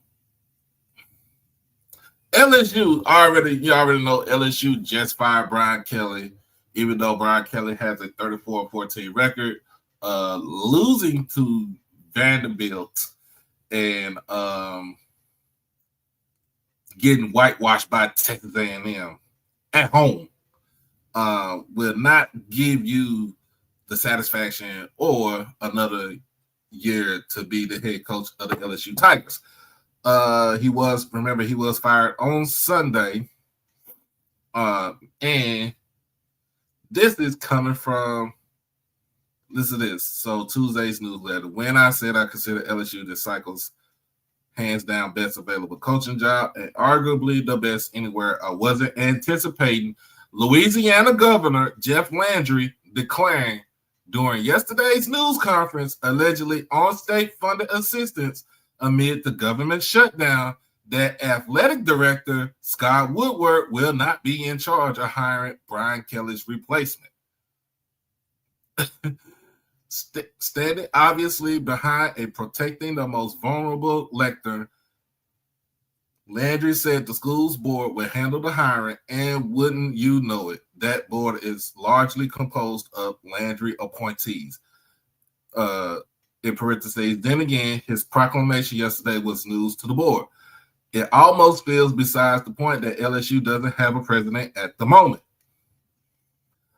Having processed Landry's revelation, I technically agree with the Louisiana at Lafayette alum that I'd rather not entrust somebody who was responsible for Kelly's $53 million buyout. What that? Let me be a head coach and get $53 million to take my black ass home and sit down and not do shit. I also reiterate, LSU is this cycle's hand down best available coaching job and arguably the best anywhere. Why? Because when it comes to evaluating LSU, this cartoonish stuff has been baked in for nearly a century. Okay, so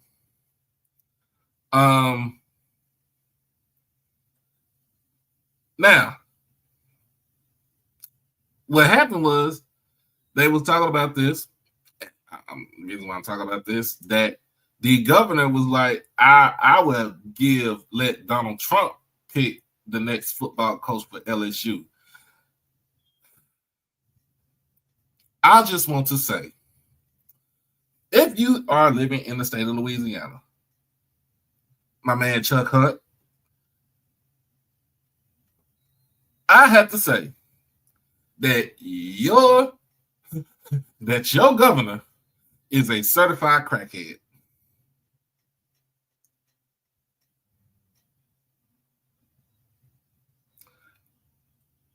Hey, you. I just want to say, I just had to say this. Your governor is a certified crackhead. I'm talking about cookie smoking crackhead. I'm talking about it keep calling me. It keep calling me crackhead. I'm just putting it. I'm putting it out there just like that. He is. I wouldn't call him an idiot. At least some idiots have some, have some smart to him. He's a certified crackhead.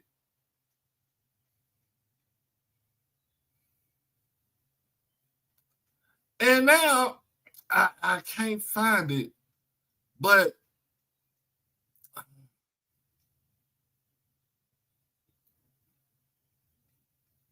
is this it? All right.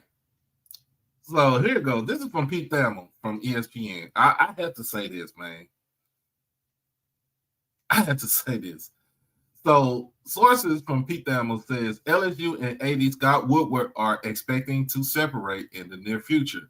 This move comes in the wake of Governor Jeff Landry's criticism of Woodward and declaring he wouldn't make the hire in the football coaching search. First and foremost, Governor Landry cannot intervene when it comes to somebody doing their job. An athletic director is the one that's supposed to hire and fire coaches. The board is the one that basically approves of the fund, like this is what you're going to pay. But the AD is the one that hired and fired people. I'm trying to figure out. Jeff Landry did not go to LSU. He went to Louisiana Lafayette. What in the fuck? For the new people that are watching me right now, I cuss. I don't care. I curse. What in the fuck do you have to? Why put your 2 cents in when you got other shit to worry about in your whole state?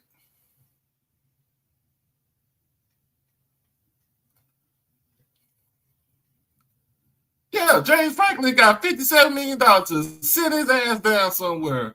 Ain't nobody talking about shit. When they hire the next coach, I'm gonna have President Trump hire the next coach from Penn State. The fuck?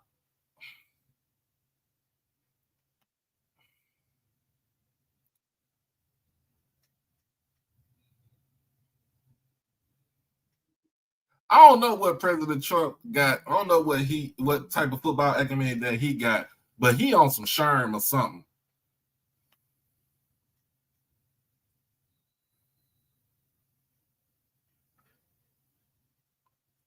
Like,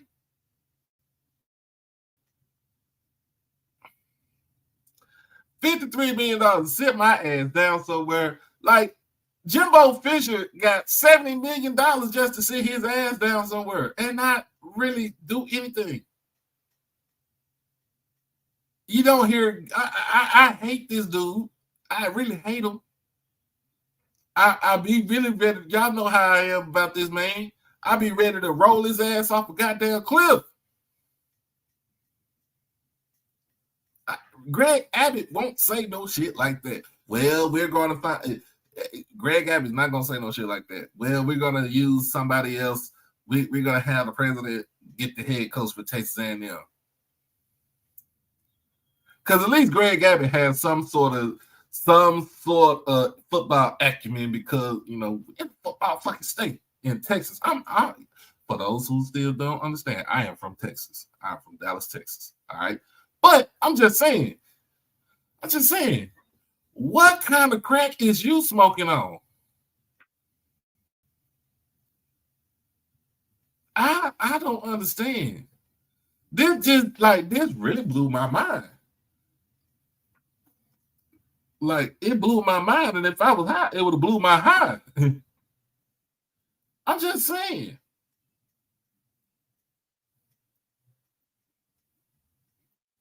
And after that, You got you leaving because of the come on.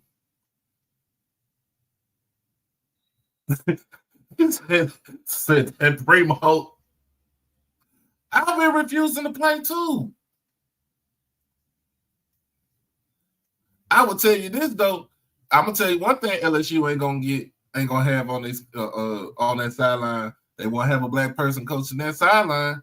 A black person being a head coach.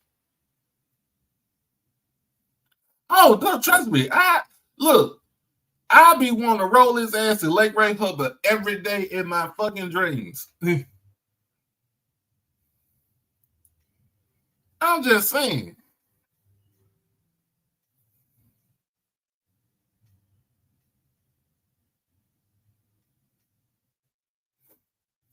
I'm just saying.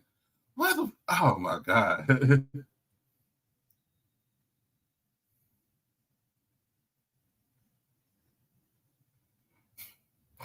Oh my god. Hey yo. Yo, anyway, man, look.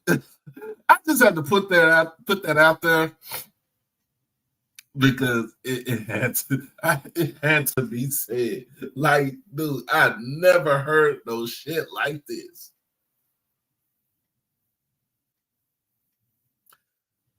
Yeah, so Frank Wilson is the interim head coach, but he ain't gonna be the next head football coach.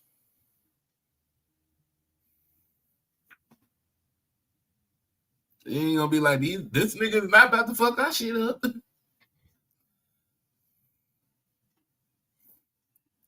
And meanwhile, in the HBCU land, Mackenzie Scott is passing out donations like you get a donation, and you get a donation, and you get a donation, and you get a donation, and you get a donation. That's what she's doing.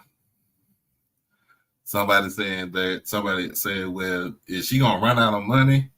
And I'm like, nah, she's not running out of money. That woman had positioned herself on the board for Amazon, and she was on the side with Jeff Bezos when he started that company up. Oh, that woman is about to get fucking paid every year. Every year. She's a billionaire, not just off of him, but she helped him out. Look, hey, Amazon stock going up.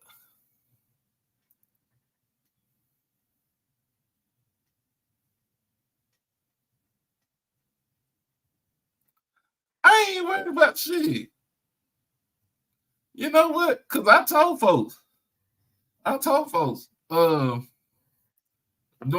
remember election year last year when I told y'all, I'm about to mind my black ass business and drink to that. Make sure that y'all go ahead and get that Greenwood whiskey right there. Get that Greenwood whiskey. We just waiting on for the game to come back on. We just waiting on for the game to come back on.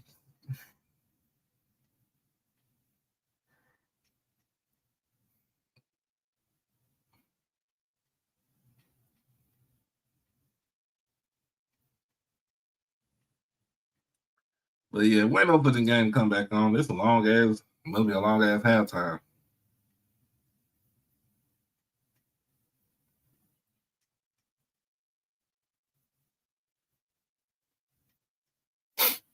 But yeah, well, I appreciate everybody for joining us. We waiting on for the halftime to come back up.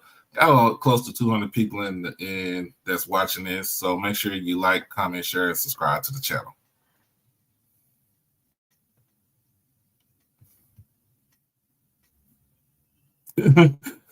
That cat head box, yeah, buddy.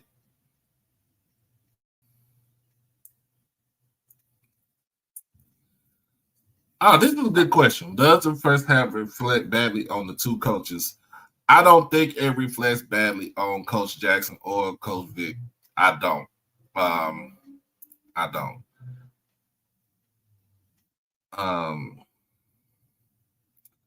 I think that Dale State defense is playing superb. That was their Achilles heel early in the season, was their defense.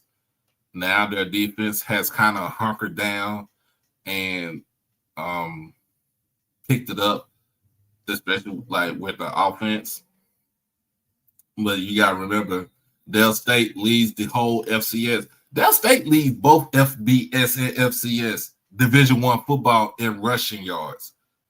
Let's not forget that. When I'm talking about Division I, we're talking about FBS and FCS. They lead the nation in running the football.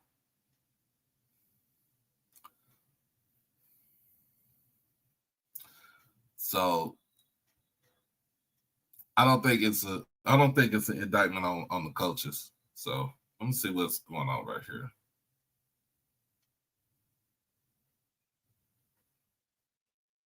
Delaware State fans and this big MEAC showdown as we welcome you back inside. Jay Walker, Tiffany Green here with you, and so much anticipation around this game because of the head coaches for both of these teams. But when you got a chance to look at their teams, the players on the field, what did you think of that first half? I think like Coach Jackson said for Delaware State, the moment might have been too big for these young kids. They're playing in a professional football stadium. The crowd is packed. They're energetic. They're exciting. Both teams need to settle down. It was a very sloppily played first half. Whoever can settle down and find their rhythm is a team that has the best chance at winning the football game. And stars like that all around this arena also makes you get a little bit more nervous. Cam Newton was in the building. Marshawn Lynch, the former teammate of Deshaun Jackson, we saw earlier. Taking a look at the first half stats, it's Delaware State, who we thought would be the big favorite in the rushing category, leading all of FCS, but the story really in the stats have favored Norfolk State. Yeah, I mean, Norfolk State would take trailing by 4 going into halftime against this vaunted offense from Delaware State. Delaware State has to be disappointed. They averaged over 300 yards rushing per game. They didn't even get to half a century that first half. They need to find a way to get the running game going. We back on, y'all. To Norfolk State defensively, they've met the challenge of the Hornets. Here on the return, penalty markers come out for blocking the back. Return for the Hornets as Samuel Scaife IV was the return man for Del State. So we heard from Coach Jack. We'll await the call here from Derek Hatton and his crew, but I'm curious to know what type of adjustments you anticipate seeing from both of these coaches, especially from Norfolk State. I think that Norfolk State needs to figure out a way to protect Otto Coons, move the pocket for him a little bit, and allow him to be their best player. Holding, return team, number 42. That penalty's declined. During the return, holding, return team, number 25. That penalty's enforced half the distance to the goal. First down, Delaware State. And these are the things that if you're Delaware State, you can't do. On paper, you have the better team. You've got the better victories. You wanted to come out and say, let's take the penalties out of the game and let's just go out here and beat this team between the hash marks and win the game that way, but don't keep them in the game with the penalties, the offsides, and the holdings. Well, Deshaun Jackson not liking what he sees immediately out of half with a couple of penalties, moving his team back. Sorey, who we saw come in the late second half, remains in the ball game to start this third quarter for the Hornets. And Lally was toting the rock. How does this Delaware State offense get back on track? You talked about the way that they were protecting up front, controlling the line of scrimmage. What more do they need to do to get back to their identity? Force the inside zone run. So sometimes you have to force the envelope where you can wear down the opposing team's defensive line. They did that at times, but see, plays like that, when you wear out the defensive line, and when you just find positive yards to stay ahead of the chains, that's Delaware State football. You don't need the home run ball. You don't need the 20, 30-yard runs all the time, but you need the consistent 4- or 5-yard runs when they call the inside zone. It's going to bring up 3rd and 2 for Del State. 1 of 5 tonight on third down conversions. Jones tries to get those tough yards, unable to do so as that defensive front standing up when need be. And Jordan Harris, a guy that you mentioned earlier, as Steve Adams told us really needed to have an impact, and there he was. They just got to the hole too late. And as you mentioned, Jordan Harris, big number 44, filling the gap, able to force a 4th down. And since the change at defensive quarterback, we have seen a difference in the identity for the Spartans. They gave up 51 points last week, not to their standard or liking. And so far, a high-powered offense, they've kept to just 10 points. Roberts on the punt. Jalen Loudermilk trotting back, gathers, gets going. Across the 40, some laundry comes out in the process of the return. Well, this is what you call a boneheaded play. A block in the back against Norfolk State for somebody that's not even involved in the play. The return man, Loudermilk, was going away from the block, and he still elected to push him in the back. These are the type of plays you're talking about, why you can't separate and find some type of rhythm. You have an opportunity to get the ball back quick in decent field position. During the return, illegal block in the back, receiving team, number 36. That penalty is declined. During the return, illegal block in the back, receiving team, that penalty is enforced on the foul. 1st down, Norfolk State. And let's take a look at this. Number 3 right there. You see number 3? Nothing to do with the play at all. That's actually a cheap shot. Cheap shot. You weren't engaged with him. He didn't see you coming. You push him in the back. That's an easy call for the official to make. And that's why teams get off to 1-7 starts with plays like that. Well, Otto Coons, who's back on the field to try to shake that last bit of the second quarter off. It was a weird ending to that first half. And since then, we'll see what the Spartans come back with. Evans with no room to run. Nashawn Biggs with the stop. Big time play by Nashawn Biggs as he took on the running back and the would-be blocker. You see Otto Coons' numbers from the first half. Efficient. I would say efficient, not dominating, but he can do so much more. If Norfolk State's going to get it going, Coons is going to have to make some big throws. And I still like the connection between Otto Coons and wide receiver number 6, J.J. Evans. J.J. Evans to the top of your screen, number 6 and white. Evans with the cutback. And a gain of about 3 on the play. So 3rd down here. And so often you say, you know, what does a team need to do? Well, take advantage of what you're better at. And I think Norfolk State is better than Delaware State when it comes to wide receivers and defensive backs. So if that's the case, I'm going to make this pass happen. On offense, we're going to throw the football. We're going to make Delaware State prove that they can shut down our weapons at wide receiver. That would be the adjustment I would do. Put it on the right arm of Otto Coons.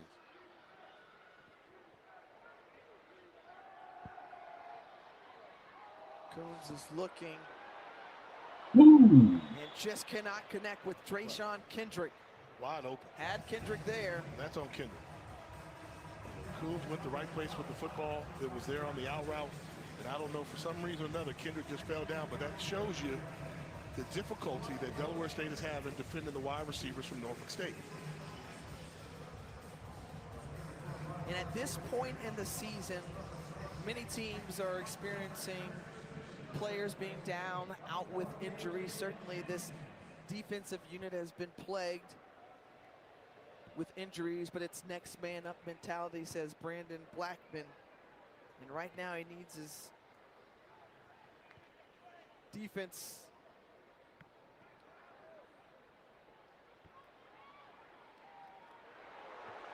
and good coverage by Norfolk State on the punt, coming up to make the tackle swiftly is Sophion Omenroth. Okay, you know you're in Philly, one of Philly's finest, Meek Mill in the link to check out tonight's game. I brought Stella Rosa.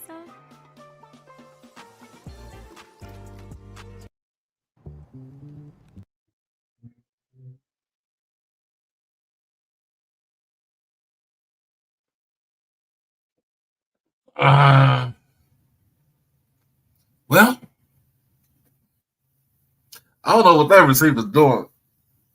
I do not know what he was doing.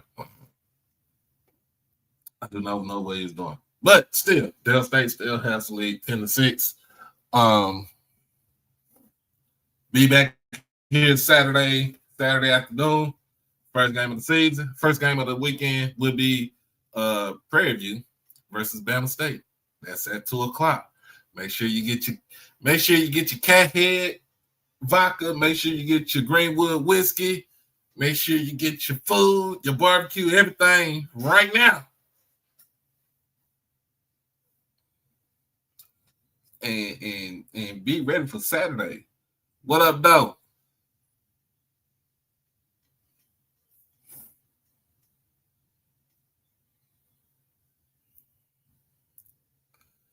So just let y'all know.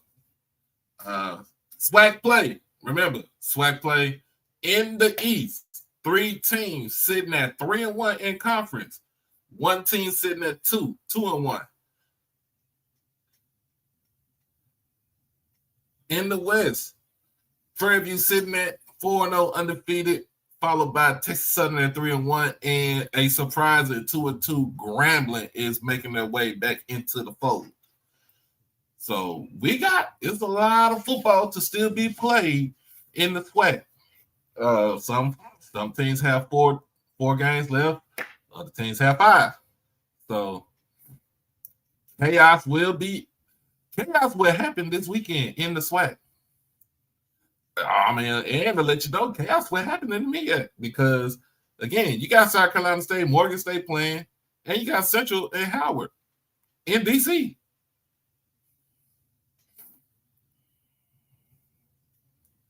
So, hey, it's a lot of chaos that's going to be happening this weekend, and I'm here for it. I'm here for it. I'm here for it. Like, I want chaos. I want organized chaos out there.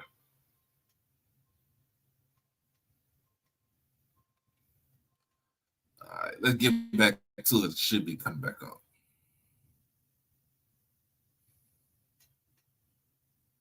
Men is trying to go somewhere in life. So I think that's something that stands out. That's the character of men that you get when you talk about a Deshaun Jackson and a Michael Vick. We're just here to pour into the youth and change their coaches and change their lives. Backfield, a pickup of 8. You know, and I can feel where he's coming from. You know, when you've been surrounded by great minds in the game of football, you kind of owe it to give back. You know, and I always say, folks would always ask me, when are you going to get into coaching? And I feel like I respect the profession too much. I can't give all of me in that way. But I always felt like I owed it because of the coaching tree I came under, the Bill Parcells, the Denny Green, the Brian Billett. So hats off to these two guys that have so much more going for them in life. They're saying, you know what, we want to give back to the game that gave us so much. Caden Bennett completes the pass to Kyrie Benton. Benton, who first time with the catch tonight and moves the chains for the first down. But I love it too because, you know, part of the conversation was how Coach Prime really impacted both of these coaches. They saw the blueprint that he set forward. They called him and said, you know, hey, how do I do this? Or give me some advice. And now they feel like they can give an just like Marquise Gillis is having on this run as David Ojekby knocks him down from behind. 19-yard gain on that run from Gillis. Watch Gillis, the local from Milford, Delaware. Watch him anticipate contact. He starts spinning before the would-be tackler gets there in anticipation of the contact, throwing juke moves, picking up more yardage, running inspired for Delaware State. Longest run of the night for the Hornets. They keep it on the ground. Again, back to their identity. And Marquise Gillis. They're about to turn it on. Once again. Another double-digit run, another first down. You see that his coach really appreciates the effort there from Gillis, saying that's what I'm talking about. That's how we play football. They play things a little bit tougher than Delaware. Good piece of running there by Marquise Gillis. Player who had to rebound after a season-ending injury last year. Good to see him at full strength and what he can do. While he gets a breather, Nice he decided to air it out, and Maurice Clark hauls it in. Transferred in from Temple, Philadelphia native, pickup of 21. It was right down the seam. Get him with a play action because the safeties have to respect it. Wide open. Clark, who doubles as a tight end for Delaware State, more like a wide receiver, but capable of doing both. Bennett patiently waiting, and tripping him up is Cameron Reese. No gain on the play. Well, you got a number of new faces coming in to this Delaware State program who only had one win a season ago, just 2 wins amassed over the last 2 seasons. So things already shifting and turning around for this Hornets program. Coach Jack tapping some of that California love.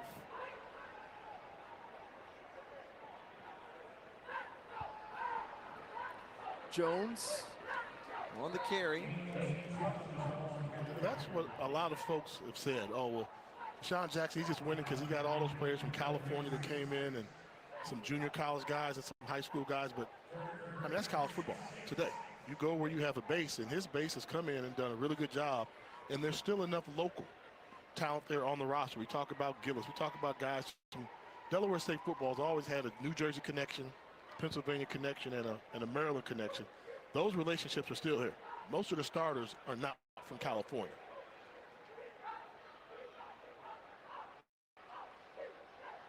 Here's Gillis trying to go to the short side, and Gillis stood up by Caleb Gilmore. No gain on the play, so that's going to bring up 4th down. 6 yards to go. And that picture there says a lot. As you take a look at Ty Jones, number 21, smiling, fist up in the air. Michael Vick said he had to tell his guys, go out there and start having fun playing football. If you do your job, you can have fun while playing this game. And that was a good notion right there. Ty Jones did a good job, made the play, had fun, big smile on his face. Patrick Fisher-Butler on to attempt the 25-yarder. Made one from 30 earlier. This one is up and is through. So extending the lead out. Up to 7. And Delaware State just tacking on a little bit more. They hang on to the lead with 6:37 remaining in the 3rd. Get ready, drop the confetti. Introducing Home Theater, My Style, the new SoundTech Motion Leather Living Room. By Shaq. The ultimate home theater experience, now at Rooms to Go. Big sound, big comfort, very cool. And 2 great custom leather colors. Ready to entertain with our epic SoundTech built-in audio system that surrounds you with amazing sound. And Shaq knows sound. The power motion that moves you. The new SoundTech Motion Leather Living Room by Shaq. Exclusively now at Rooms to Go. When it's time to start your business, it's time for Shopify. Designed with easy to customize themes, sell everywhere people shop, and never miss a sale with the world's best converting checkout. See why millions of businesses sell with Shopify. Start your free trial today. Sauced and tossed chicken strips at DQ. So saucy, so craveable. They're making everyone go beast mode. Well, almost everyone. That's what I like about Texas. The Sonic $1.99 menu. So much deliciousness for $1.99 each, it'd be impossible to name them all. But I'll try. Junior double cheeseburger, croissant bites, cherry slush, green apple slush with flavor bubbles, cheesy baja, crispy tender wraps. Whew. Get them all on Sonic's $1.99 menu. Power all your game day victories. And score big savings at the Toyota Trucks Game Day. Oh, man. Sorry about that. I gotta eat. I know I gotta be off the thing because somebody on here be like, why are you eating on the stream, Doc? Bishop.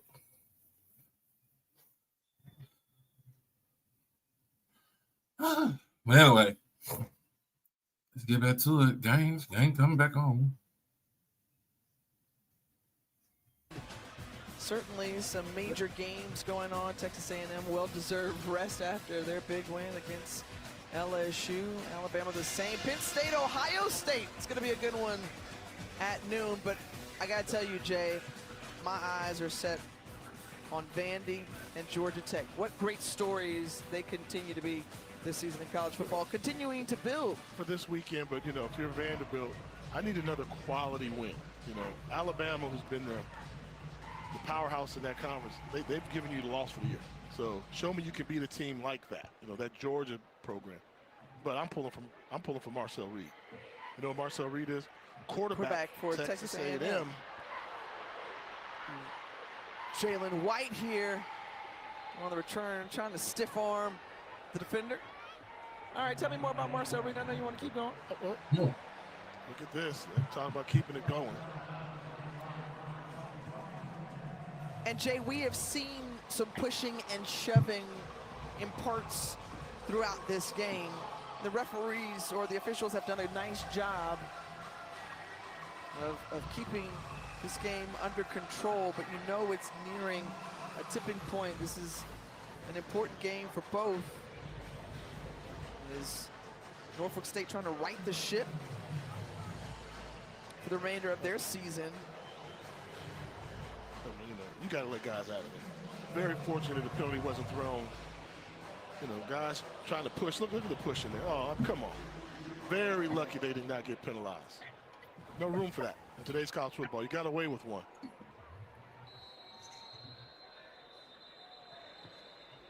And did they get it off in time? Delay of game. Delay of game. Offense, number 4. 5-yard penalty. Makes first down. And I'm wondering, we've seen a number of delay games, and that's because you're playing in a foreign stadium, a stadium you're not used to. You don't know what the 25-second clock is down on the field, because there's no way after a change of possession you just come out and let the game clock go down and take that penalty.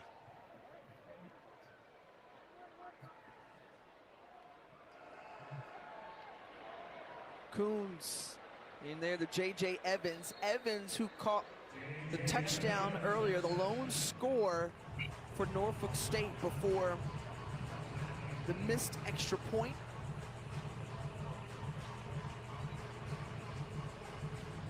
And the Spartans need a spark on offense.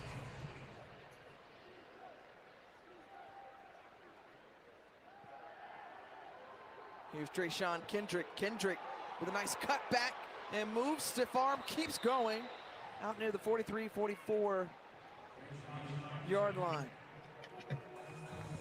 Nice response by Norfolk State. We get a completion on the previous play to Evans, and look at this effort here from Kendrick. Nice shake move, stop on a dime, cut, stiff arm, more yardage.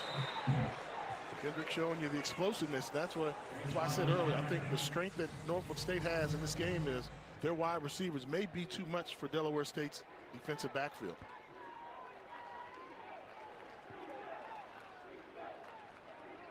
First and 10 from the 44. There's King, and King out across the 50-yard line. And Kevon King, 7-yard gain on the play. The ball will be spotted on the Delaware State 49-yard line. After that type of success on first down, you say, okay, let's run it again. But you know Delaware State's going to make some type of adjustment anticipating the run. You can't afford a negative play when it's 2nd and 3. I take a deep shot here. Go play action and see if you can free up one of your wide receivers. They've had the most success tonight with Evans. Ooh. They go for the deep shot with Evans. And overthrown, some contact there. And it brings up 3rd and 3. I really feel like that's the proper play call. Go for the home run shot with Evans, who's been trouble all night here at midfield, so you have to think possibly 4th down territory. As long as you don't get negative yardage on this play. That's a good job by the defensive backfield of Delaware State, not allowing Evans to get behind them.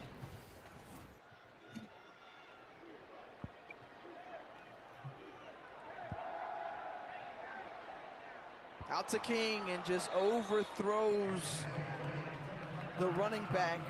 He had space, and now it's 4th and 3 for Norfolk State. He just missed him. I mean, that's the play. It was designed to go that direction, to the running back out of the backfield in the flat. Just a misfire on the throw.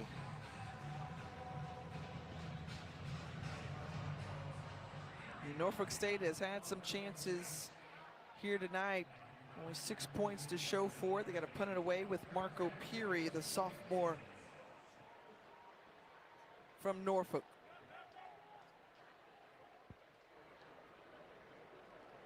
Julius Dominguez back to receive it. Lets it go over his head.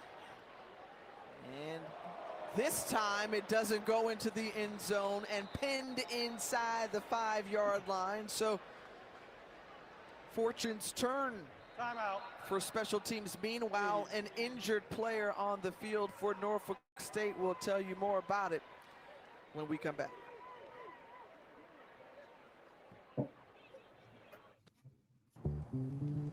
So there I was, scrolling eBay, when I saw this. Still in the box. It's like the exact same one. I hear it's Baltimore's leading Miami right now. I see Tulane getting they cheeks clapped by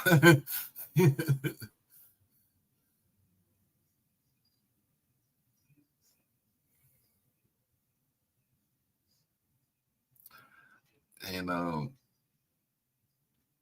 Norfolk and Delaware State are going at it.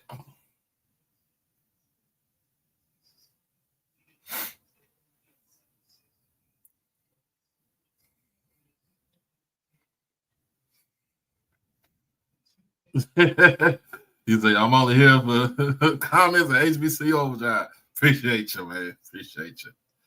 Oh my goodness.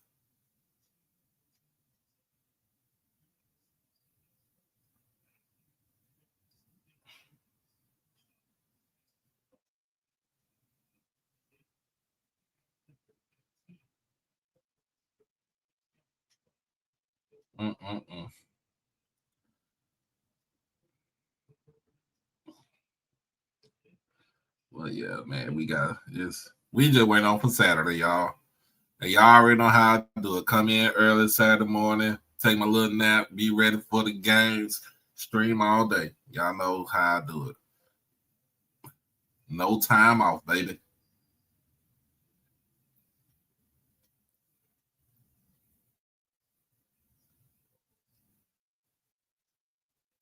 But yeah, oh my goodness. See what's on the prize picks. But yeah. Well, we just having good old time over here. Y'all know how we do it over here. For all the folks that's new to the channel. We are close. I think we are a few away from 1900. So y'all know what to do. Hit that like button.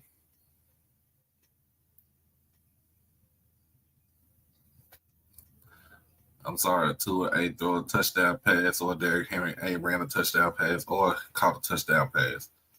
What is going on?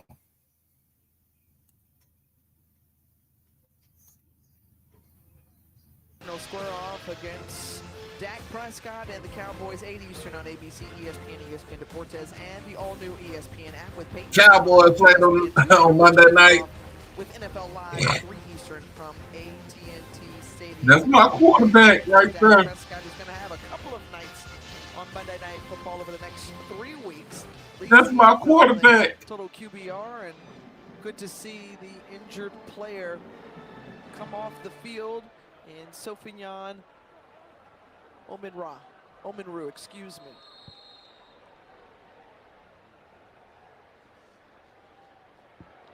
And jumping all on the back of the ball carrier was big number 6. Bringing him down, Kyrie Moiston. He had a sack earlier tonight in this game, and Moiston a tackle for a loss of 1. So moving Delaware State closer and closer to their end zone. That's the type of extra effort you have to have versus a team that's going to run the inside zone on you. And also in that play, the right tackle, Isaiah Cook, number 72, his helmet came off, so he has to leave the game for a play. They go to a backup, so now opportunity for Norfolk State to stay aggressive on that defensive line and try and get a safety. The sophomore Maury Francis comes in for Cook, who's their strongest and most versatile offensive lineman. They try to go with any kind of breathing room there. And again, you see pushing and shoving between these two. It's escalating in its chippiness as this game goes on. Able to separate. No gain on the play. Now 3rd down upcoming for the Hornets.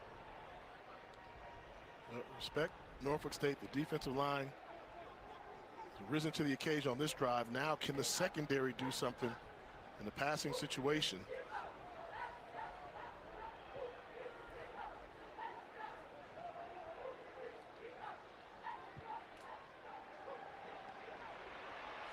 Bennett escaping, has some real estate ahead of him.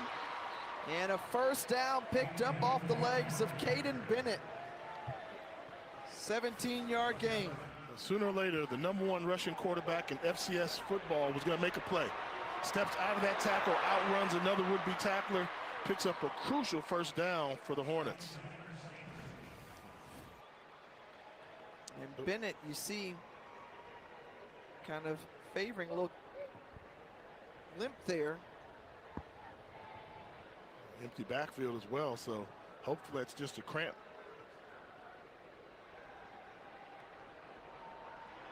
Gets it out, complete to Jaden Jenkins.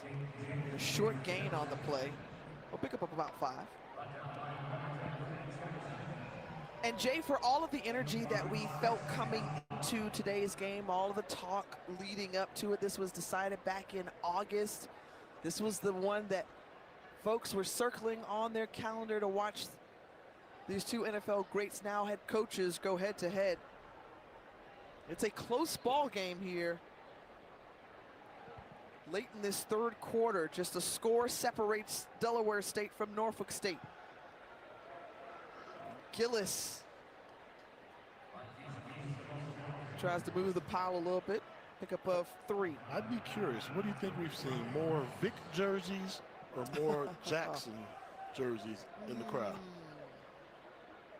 I feel like it's a balance because I saw some Vic jerseys earlier, but D-Jack has his strong contingency, and he felt very confident about the number of people that would show up tonight. The way this rushing attack is starting to show up in this second half, outgaining what they did in the first 2 quarters.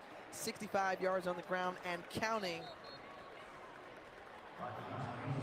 And this is going to be close, and you see there all kinds of flags come out, and still locked up.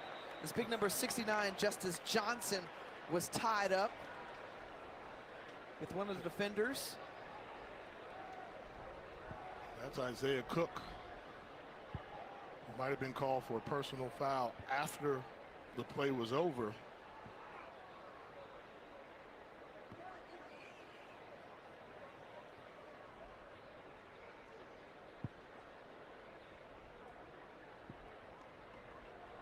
They sort it out, and we will listen in on the final decision on the infractions. The result of the play is a 1st down. After the play, unsportsmanlike conduct, 72 of the offense threw a punch. He is ejected. After the play, unsportsmanlike, number 11 on the defense. Those penalties canceled. It is 1st down, Delaware State. Well, that is huge to have. Let's see. Isaiah Cook, 72. There he is right there. See, he gets swatted. pushed and but yeah. He punched somebody that's sitting on the ground, but have to give credit to the officials. They saw the first one. But actually, they called it on number 11, Gilmore, but it looks like it was on number 8, David Ojigbe. But huge loss for Delaware State. losing Isaiah Cook, their most versatile offensive lineman. The right tackle for the Hornets ejected from the game. Timeout. Coach Delaware Jack State as the first timeout. The 32nd timeout. spins a timeout.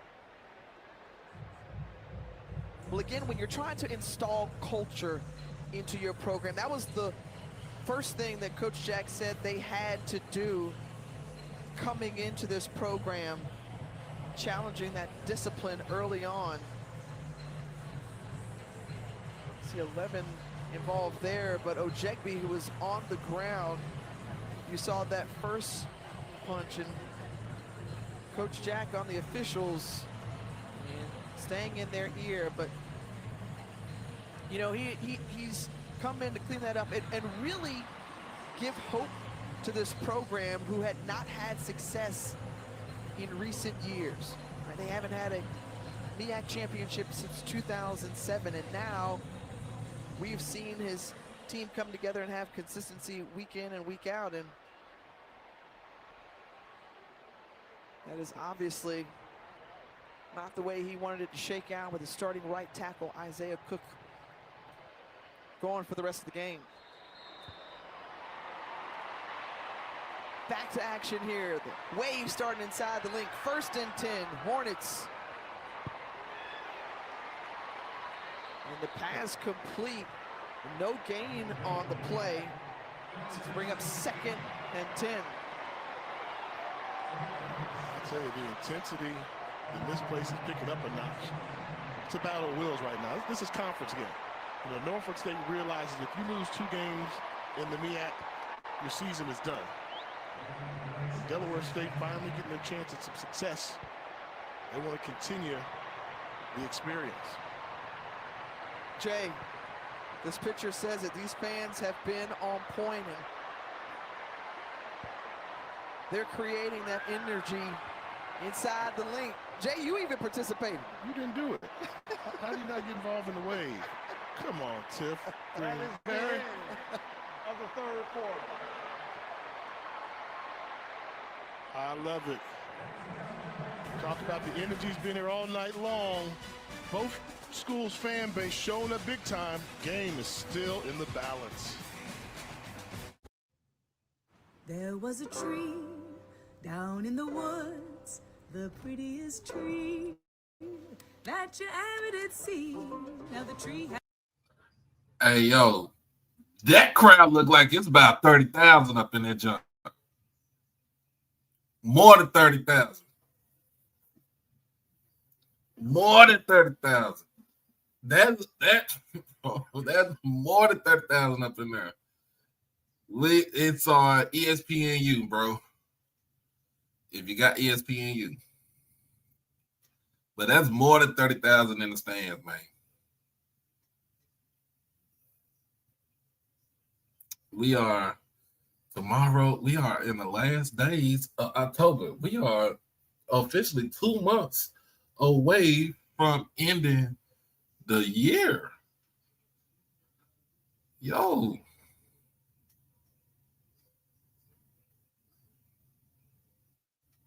Man. It's a beautiful thing, y'all, when black people are together on the same cause and ain't on that bullshit.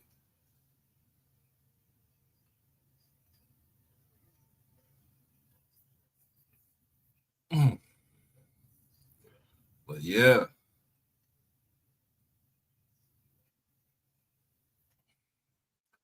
Man.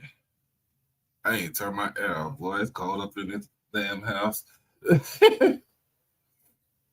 soon as this is over with, your boy is about to head out here. Said at least 50,000.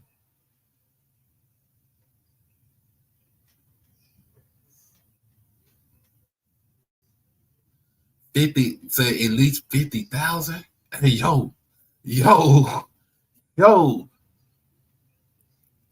And that goes towards Dell State's attendance on their attendance record because it's their home game.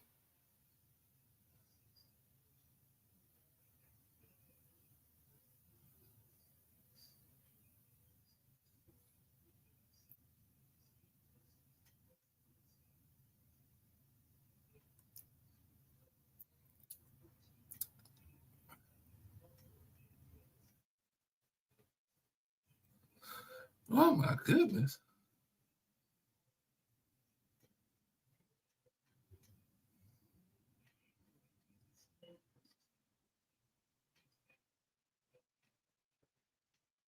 Yeah. State about a lot of tickets. Hey man.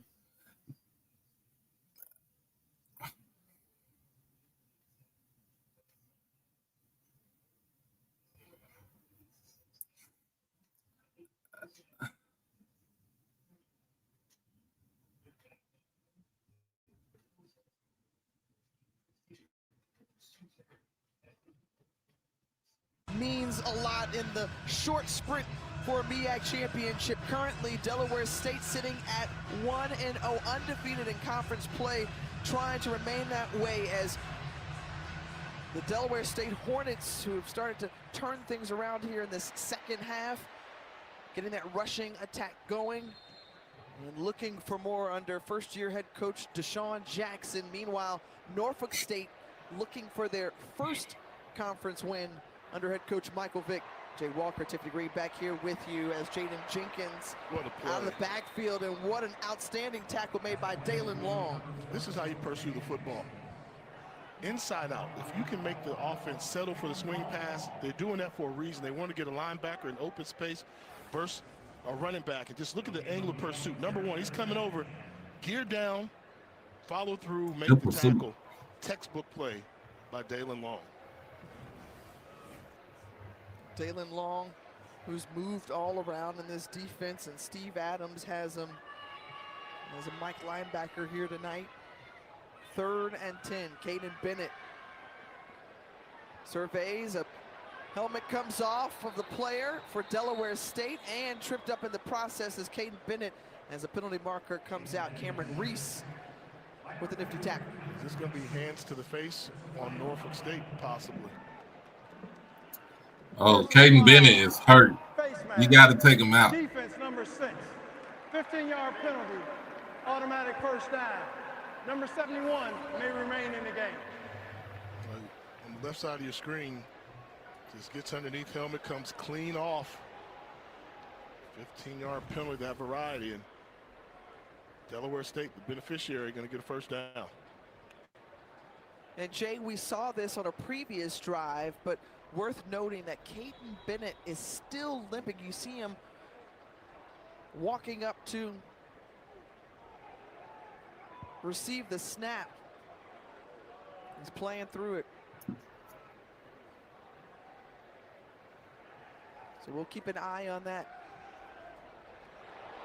Dangerous pass, as that was behind Kyrie Benton, and Jaden Smith was pursuing the same. And slightly surprised coming out throwing the ball on first down when you lead the team, you lead the nation in rushing yards. This is that point in the game where you do what's best. Do what your team does best, and that's run the football. Yes, Norfolk State has been pretty stout against the run, but I wouldn't abandon it just yet. Just the second incompletion tonight for Caden Bennett.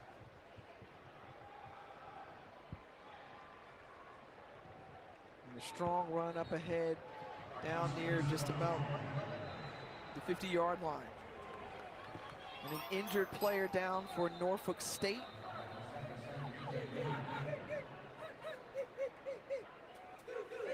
Appears to be Dalen Long. Timeout. And Long grabbing that left leg as he gets attended to by the training staff. We'll come back.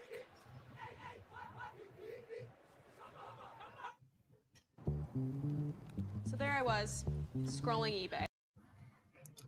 You got Caden Bennett limping right now. He got look like a hamstring. Hopefully it's a cramp. Defensive player looks like he got a cramp. Other than that, it's a good clean game. But the biggest thing is the left tackle Isaiah Cook for Delaware State basically getting kicked out of the game for punching a player. doing that, that's an automatic ejection. We can't have that in the game. But yeah.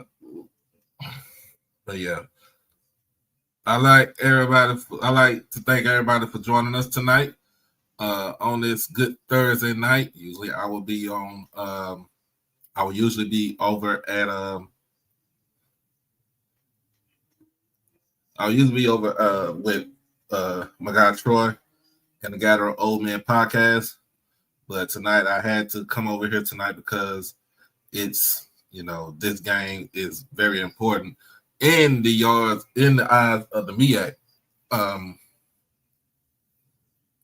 And when you think about this, 3 yards in the cloud of dust.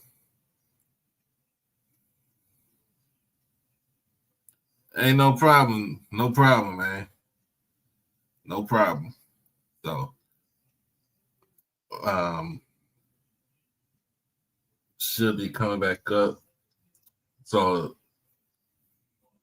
I know some folks might be ahead of me, but it's cool. It's cool. So, yes, he will be out for the first half of the next game.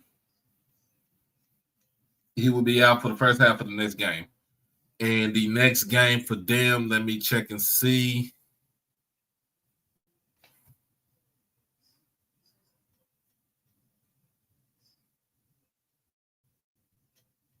Vanderbilt travels to Texas, a top 20 matchup, then Georgia, Florida. Last time it's going to be played in Jacksonville for a few years while the stadium gets renovated. Then Oklahoma going to Rocky Top to face off against the 14th ranked Tennessee Vols. 7-1.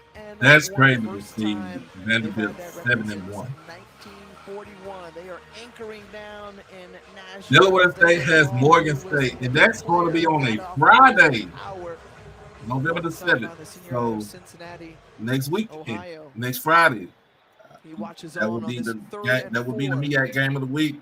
And then Saturday will be Howard and South Carolina State next week. Complete to Jaden Jenkins, and Jenkins was brought down by Caleb Gilmore, but not until he picks up 10 yards and a first down.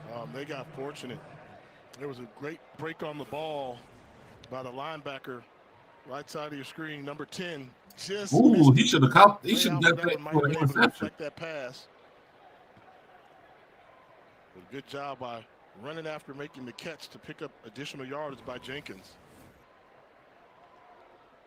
They move over to the 41-yard line of Norfolk State, and Caden Bennett, who nice block. A little help there from James Jones. Sweet James. Pickup of 9. I think the adjustment we've seen from Delaware State, instead of calling the design runs, they're going to open up to pass. And if Caden Bennett sees a running lane, he becomes a rushing attack. Because Norfolk State's been pretty stout against the run, all leaving the design run. So now they're putting it on the legs of Caden Bennett, the quarterback. So another tough run. Give credit to this Norfolk State defensive line answering the call. And that's Dalen Long coming back in to make a play after being on the sideline. Loss of 2 on the run.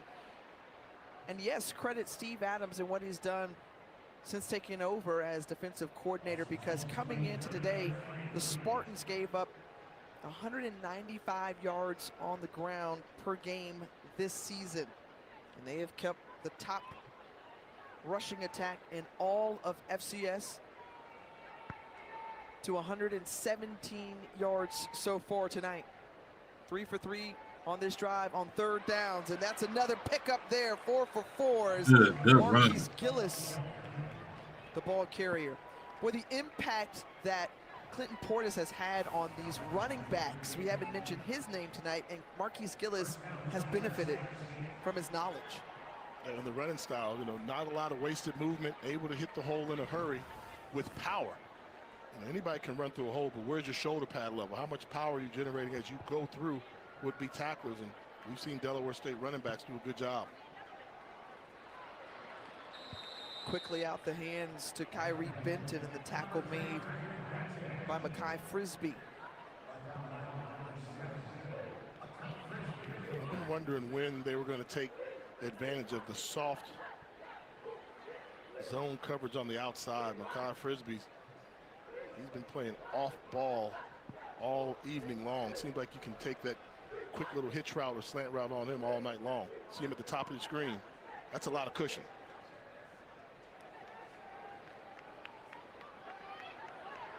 Bennett pump fake and it swung down. Keyshawn Lynch, first time we've called his name tonight, the fifth-year senior out of Newport News with the sack loss of 4. They're trying to get him a little double move here, a little pump and go, but not fooled, and just a great job getting to the quarterback. It went down so fast, I almost wondered, was there a face mask involved there? Violent tackle. Lynch, who provides a veteran presence up front for the Spartans here on 3rd and 9.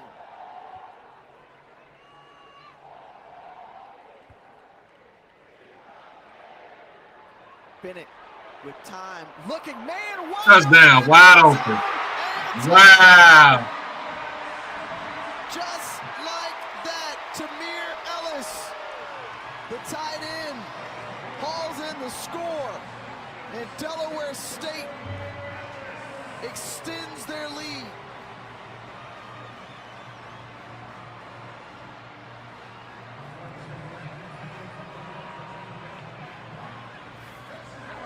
Great job extending the play by Bennett. And this is just a blown coverage because number 7, Makai Frisbee, had the deep third. He gets out of position, comes over too late. And a touchdown for Delaware State over the blown assignment. And the extra point sails left. It is no good. But how about the Delaware State Hornets come buzzing into Philly, and it's because of plays like that. They're up 19-6 over Norfolk State, and Caden Bennett, oh boy, you're loving it.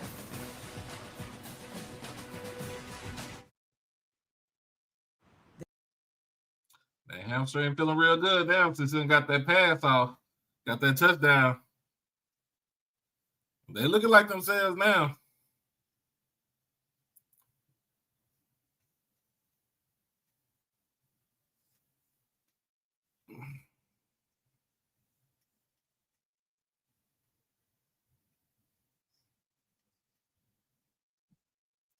They needed the spark. Got to get that spark.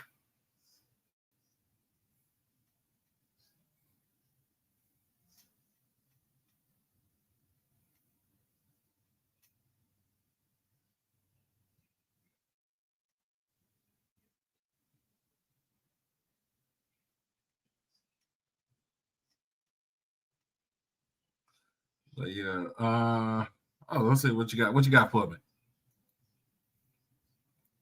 Question: who do you see Dell State beating between Jackson State, PV, Bama State, Bethune-Cookman, or any other SWAC contender? I'll wait.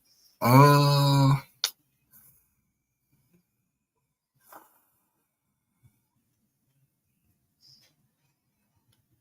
if Jackson State was at full strength, I say we'll win that game.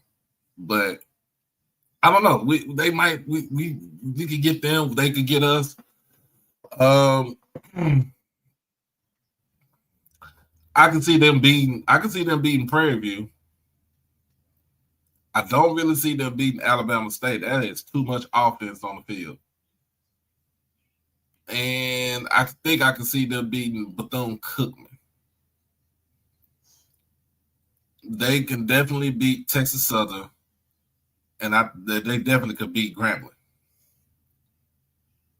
All you gotta do is just play keep away. You playing keep away basically with the football.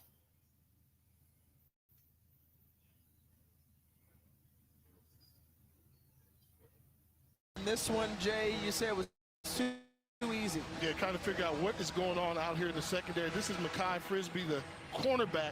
He's responsible for a deep third area, so nothing gets behind him this way. But as the play goes, he sloughs off to the middle, loses track of where he is, and then he's in no man's land. Wide open touchdown, but really give credit to Caden Bennett extending the play, allowing both secondary receivers to get deep into the end zone for the score.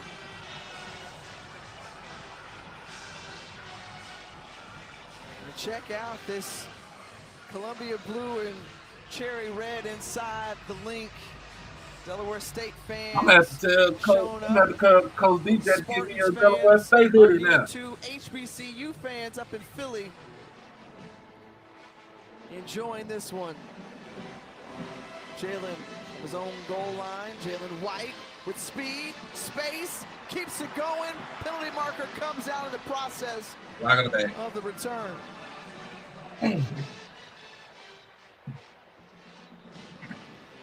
Pretty sure this will be another penalty away from the return.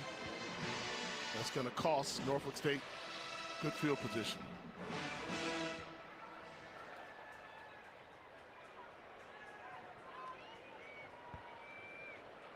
During the return, holding, receiving team, number 18, 10-yard penalty, first down, Norfolk State. Elijah Mitchell, the guilty party, and shooting themselves in the foot on a couple of solid returns from Michael Vick's team that have been wiped out. Yeah, and one like that, I mean, the ball carrier wasn't even anywhere in the vicinity, and you bring back a great return. Those are the plays there. But going back to your first point, hats off to the city of brotherly love. They brought the energy, the excitement, the crowd, the fans, and I think that Coach Jack is on to something. Delaware State needs to play a game here more often in Philadelphia. Cutting through is Kevon King, the ball carrier. And Jay, you know, it started with just the ask to Chairman, CEO, owner of the Philadelphia Eagles, Jeffrey Lurie, in which Coach Jack has a really good relationship with, and the Eagles have been great hosts. The city of Philadelphia has certainly embraced their former sons coming back home to the link.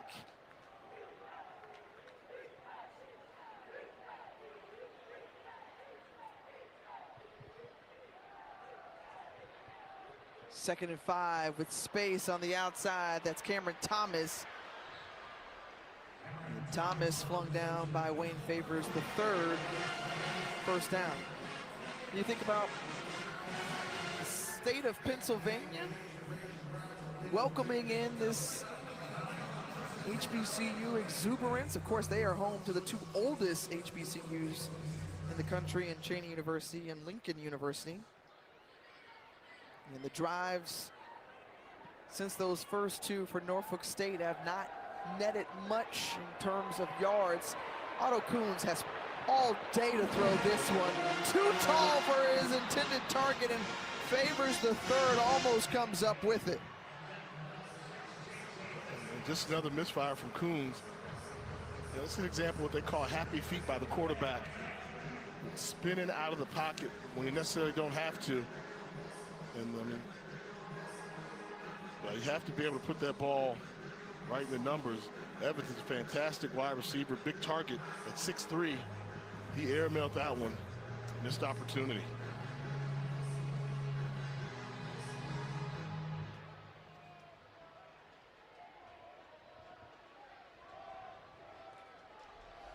Coons keeps it out past the 30-yard line. Near his sideline, and now it's going to bring up third down. And just to echo the point even further, Jay, the attendance here tonight, 30,000 plus, which is vitally impressive. And the Hornets contingency getting loud here on third down, hoping their defense can hold up.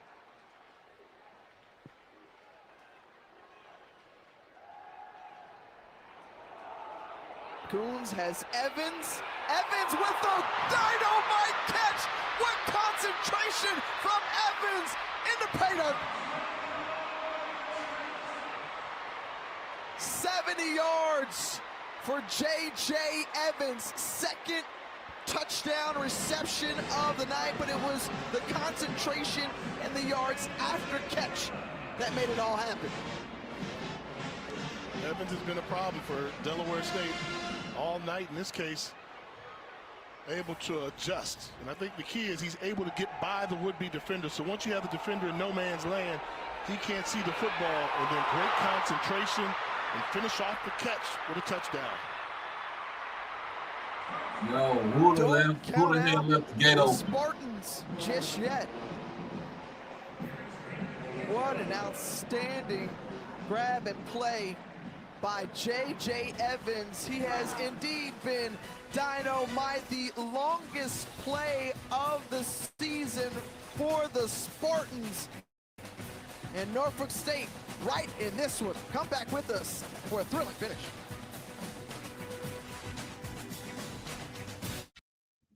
They say time is money. What if you had more of it? Gusto saves you 2 days every month on payroll, taxes, and compliance. So you can go from making payroll to making cinnamon rolls, filing taxes to relaxing, compliance regulations to family celebrations. The other guys charge per payroll run. They might even charge you to switch. Not us. Gusto saves you money and time, the one thing you can't earn more of. Choose a future with Gusto and get more time for what matters. Get started for free at gusto.com.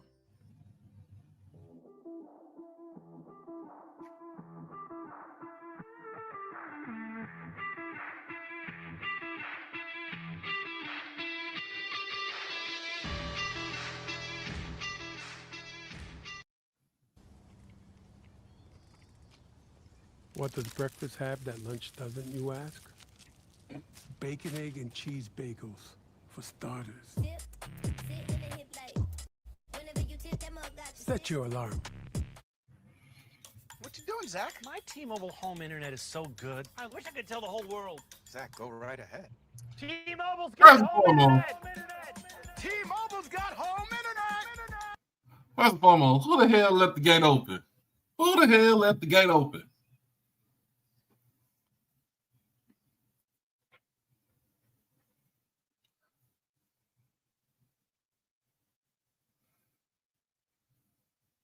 Hey, what can I say?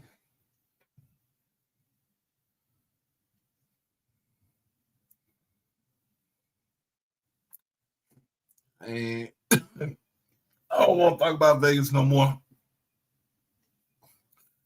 Ain't worry about it. Talk about Vegas. We know 40K. So I don't want to talk about Vegas no more. And that was last week. We on to this week. It's FAMU. You is on the clock.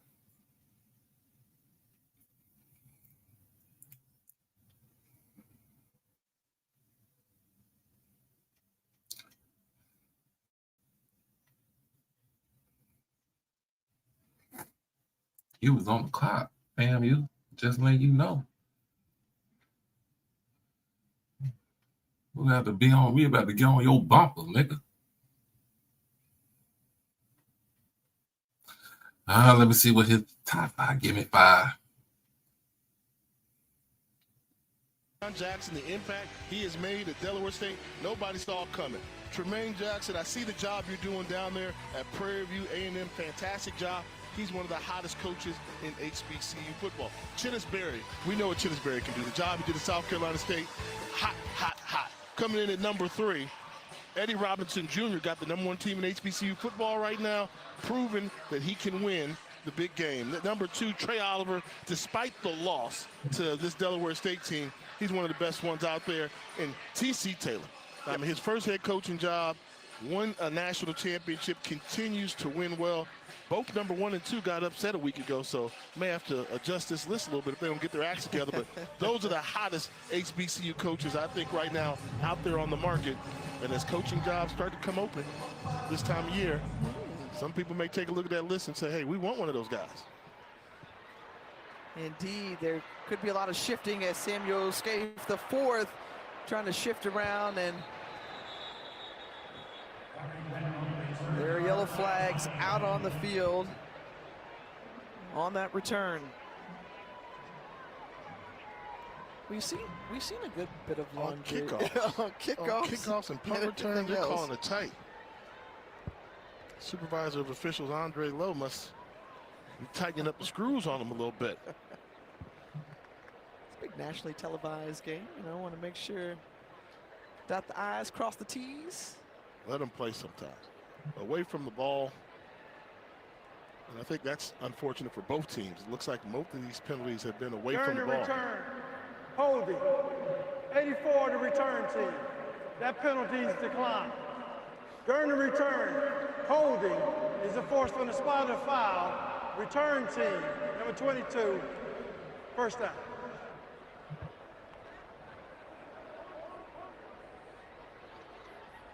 So Jay, as they sort that out, you know. You gonna let me get away with my hottest coaches list? I know you have something to say. I like your list, but I'm gonna chime in with Tiff's 2 cents. Chris Barnett, who has the Hornets playing exceptional football right now, especially offensively. He's the O coordinator for the Hornets. And how about Alvin Parker? A couple of CIAA championships for Virginia Union. He is really hot. He's hot right now.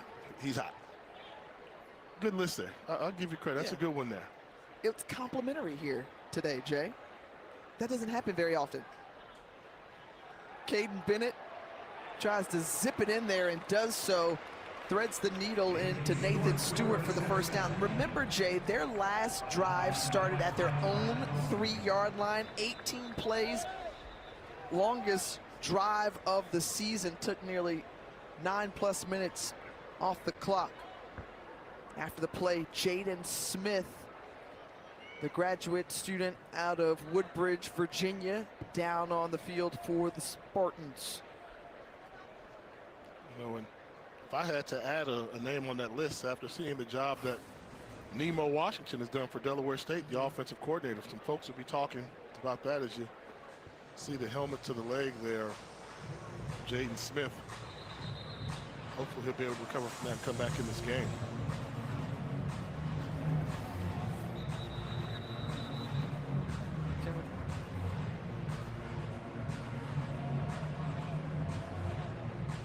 Still very young coaches. Michael Vick just 45 years old. Deshaun Jackson 38 years young. And talk about Nemo Washington for Delaware State, the offensive coordinator. Coach Jack just loves his energy. Former Bowie State quarterback. He even coached Amir Hall back in the heyday for Bowie State. Through the hole is James Jones. James Jones is taking off across the 50, 40. It's a free race. James Jones sprints and dives into the end zone. What an answer from Delaware State. Oh, yeah.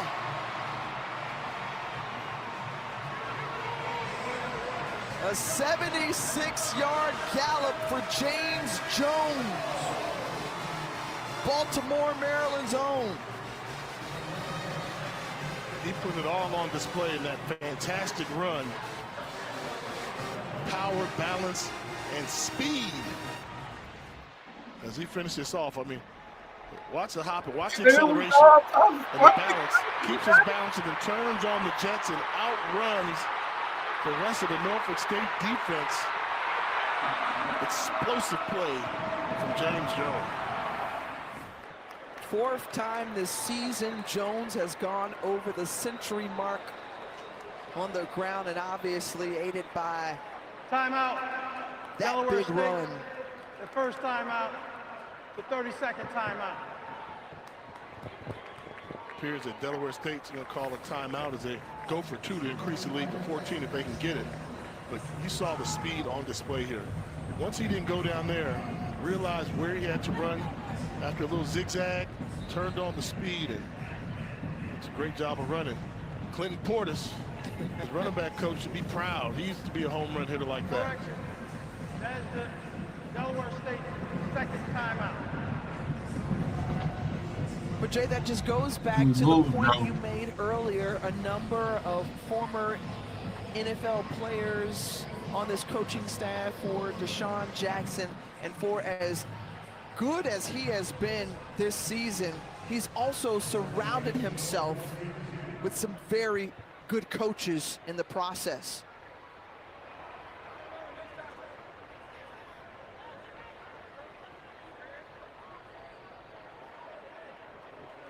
So they called that timeout in order to get in order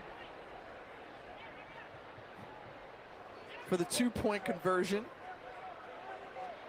They're going to attempt it here. Bennett looking and gets his man in the back of the end zone. Najee Lally. Conversion complete. Out of there. And how about the way D-Jack's team has come out here in this second half, resembling the energy of their coach and getting back to the way Hornets football has been played this season. You know, just patience right here, extending the play, which is what Caden Bennett has done all season long for him. And, you know, the thing that jumps out to me is just Delaware State football has been down and out for a long time.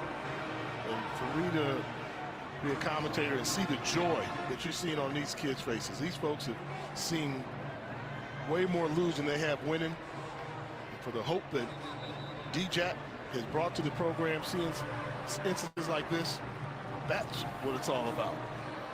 Well, when he was brought in, he told President Tony Allen and all of Hornet Nation that he wanted to win a MEAC championship, wanted the opportunity to go to a Celebration Bowl. He said, hey, why not this season? Why not get it on and popping right now? And explosive plays here in this quarter we have seen from both teams. That last one from James Jones. And this is what I appreciate about Coach Jack.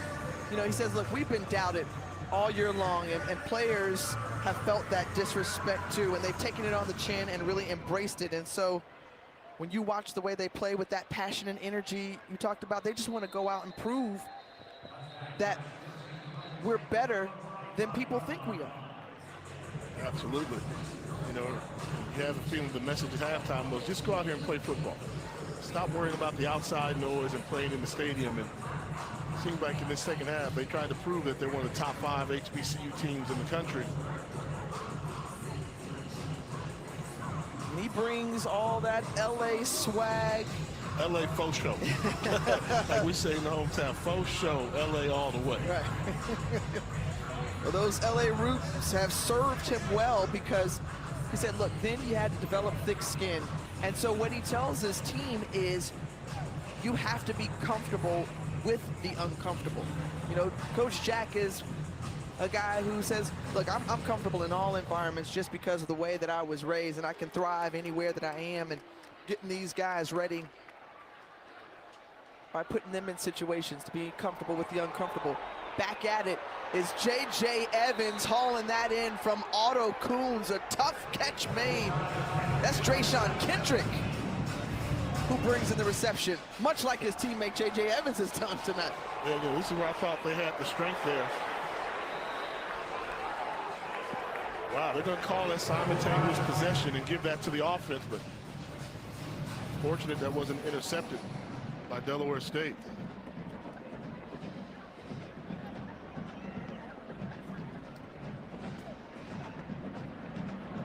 The previous play of a completed catch is under further review. And just watching Coach Jack on the sideline, I mean, he is so dialed in. He's very intense. We talked about that charisma that he has off camera, but he is locked in on the field. He said, you know, sometimes kids kind of antsy as a coach because it feels like he wants to get in the game and play. Well, he's bringing that mentality on the sideline as a coach.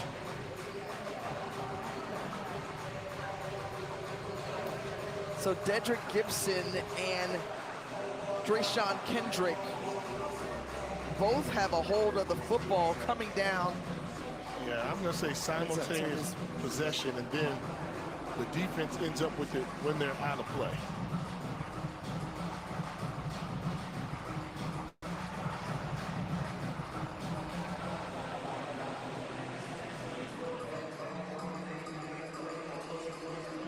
When Kendrick Kendrick first rolled over, it looked like he had possession, and by the time that they rolled out of bounds, it appeared that Gibson had further grip, but inbounds, simultaneous possession. I agree with you, Jay.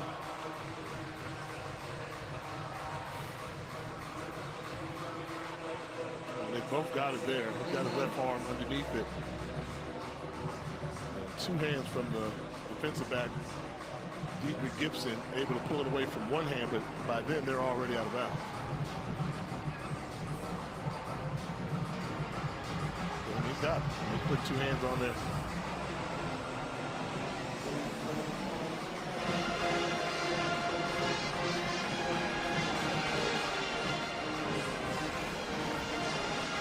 Ruling on the field is that it is a completion, and they are still reviewing this one.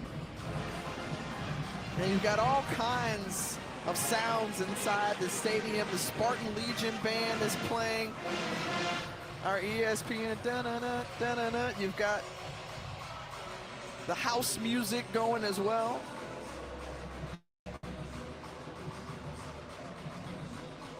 And Jay, just what a change from what we saw in the first half.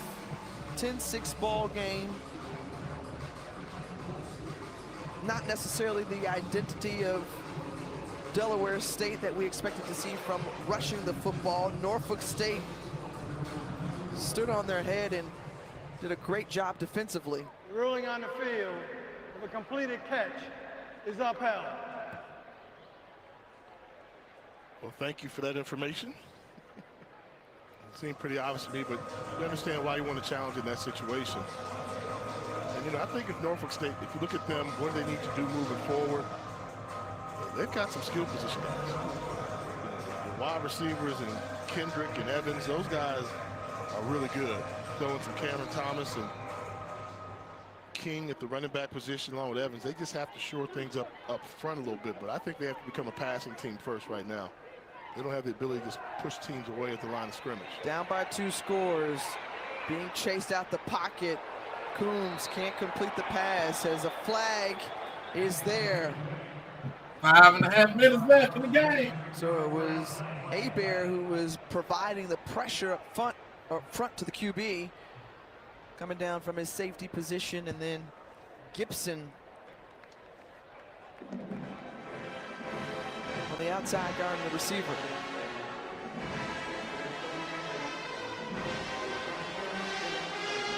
Pass interference, defense, number 29, 15-yard penalty, automatic first down.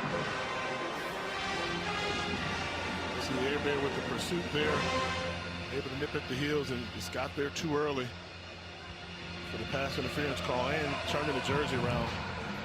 That is definitely pass interference. But how about the coaches thinking about Anthony Hebert when they raved about him being the hardest hitter in the secondary, aggression. It's all right there, able to chase down the quarterback and force Coombs to get rid of the football. California product, JUCO, Division II, now at Del State. Otto Coombs on first down after the penalty, and Drayshawn Kendrick, they target him once again, this time the reception for the senior wide receiver, 16 yards. Have a little tempo. You need to have a little sense of urgency right now. 5 minutes to go, you need to score, but you score quickly because if your defense gets a stop, the clock won't be your enemy in trying to tie this football game.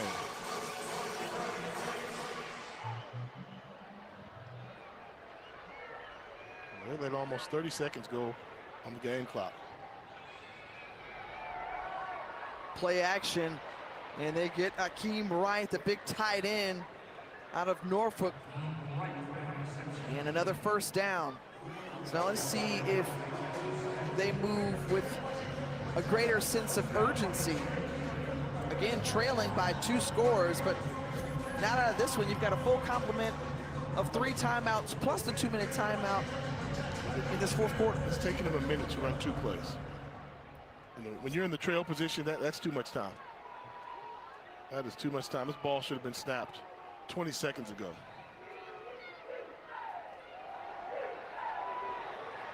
Intercepted in the end zone, snatched out of the air. And Ellis is there for the INT in the end zone. Tamir Ellis.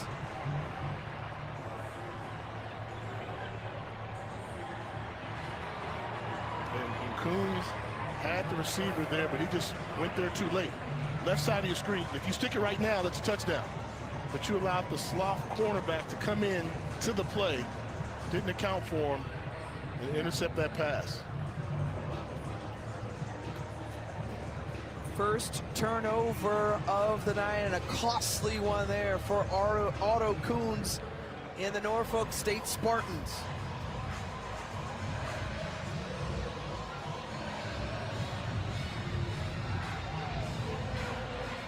That was the time that the Spartans were hoping to cut this lead in half. Instead, it's the Swarm squad who comes up with the pick.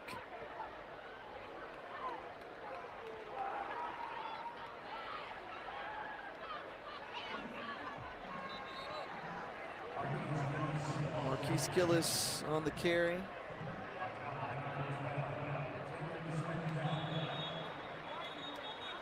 And a flag out here. How many penalties have we seen tonight?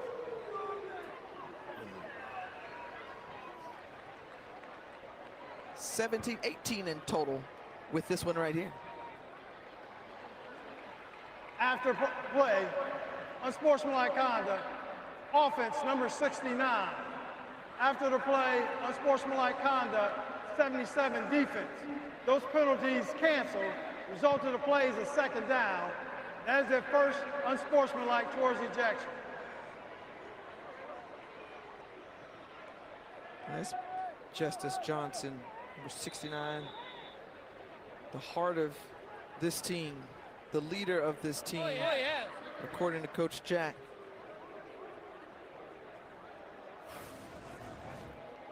You see right here getting tangled up and getting all the jersey of Major Dillard. It's pulling it up in his face. And 11, Stewart again with the reception. Of course, another penalty. Jay, I was going to say, you guessed it. There's a flag. Good look at Nemo Washington, the offensive Personal coordinator. foul, face mask, defense number 4. 15-yard penalties added to the end of the run. Automatic first down.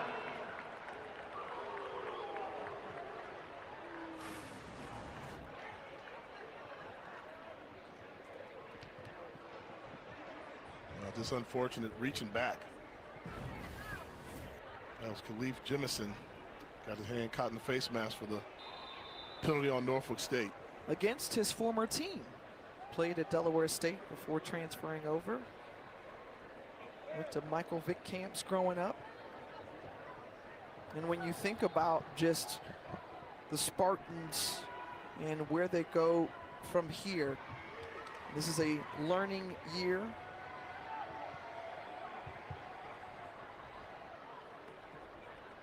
And a chance for Michael Vick to really assess where his team is and what the team needs are moving forward.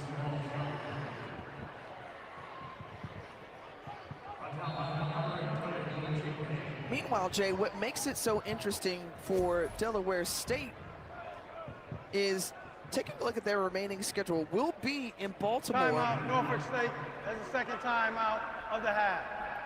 For that game against Morgan State. The game clock to 3-0-2. They'll move to 2-0 today. 3-0-2.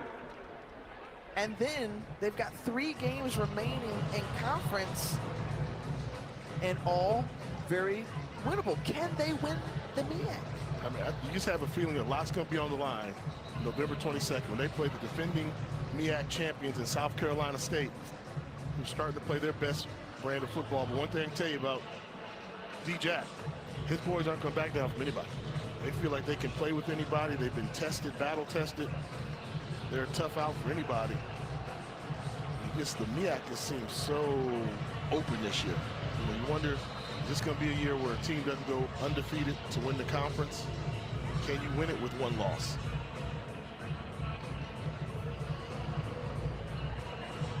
Well, we came on the air talking about this dynamic duo and the magic that they had in Eagles uniforms. 13 times these two connected for touchdowns, 3 NFC East titles, and the number of like 80-plus yard passes from Michael Vick to Deshaun Jackson.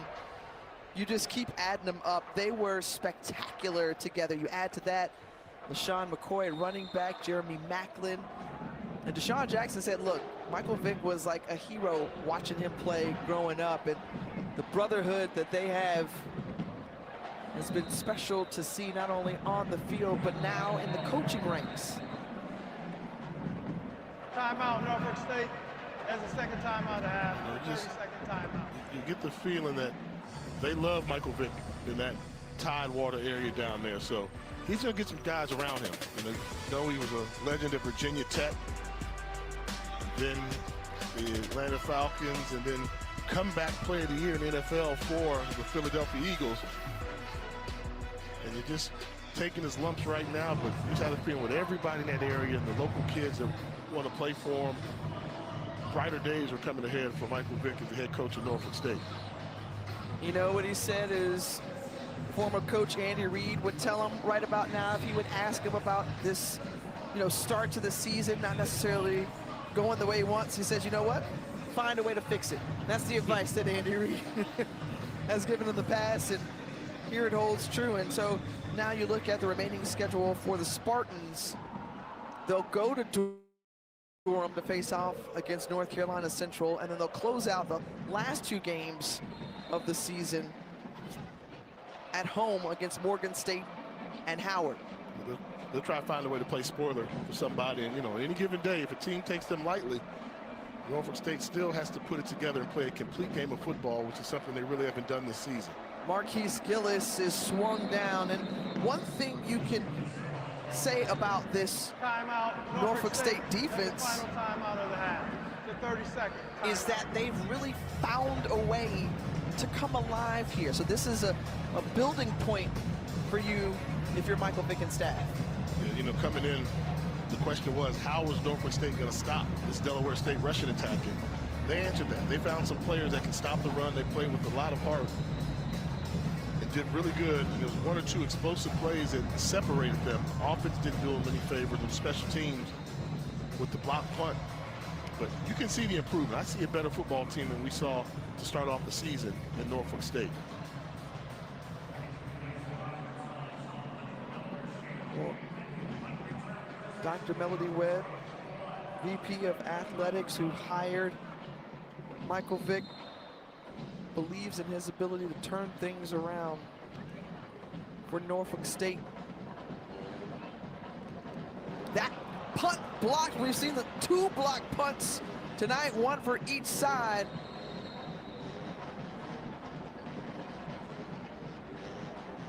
And Norfolk State's going to have great starting field position here. They've spent all their timeouts. They do have the 2-minute timeout remaining. Another look here as Dyson Roberts tried to get it away. And then just getting a hand on that was Caleb Gilmore. And Jason Swindell on the recovery. Big fella, Swindell boxing out, leaving his feet to get that recovery there.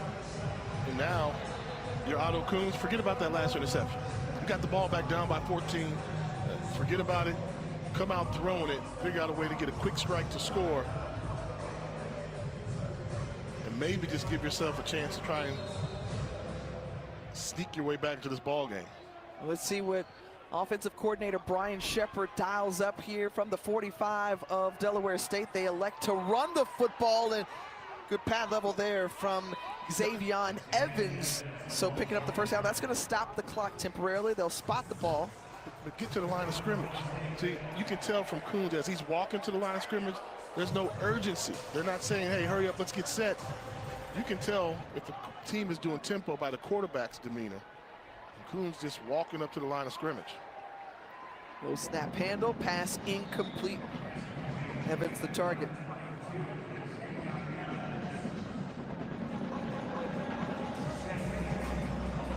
So again, the 2-minute timeout just around the corner.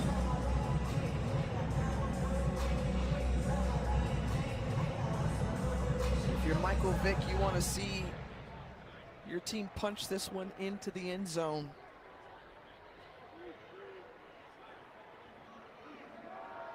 And give him a chance. Is Teron Biles Walker, first time with the reception tonight. Another first down here. Brother of Olympian Simone Biles. 2-minute timeout here. We'll take a break here from the link. Come back with us for the final 2 minutes.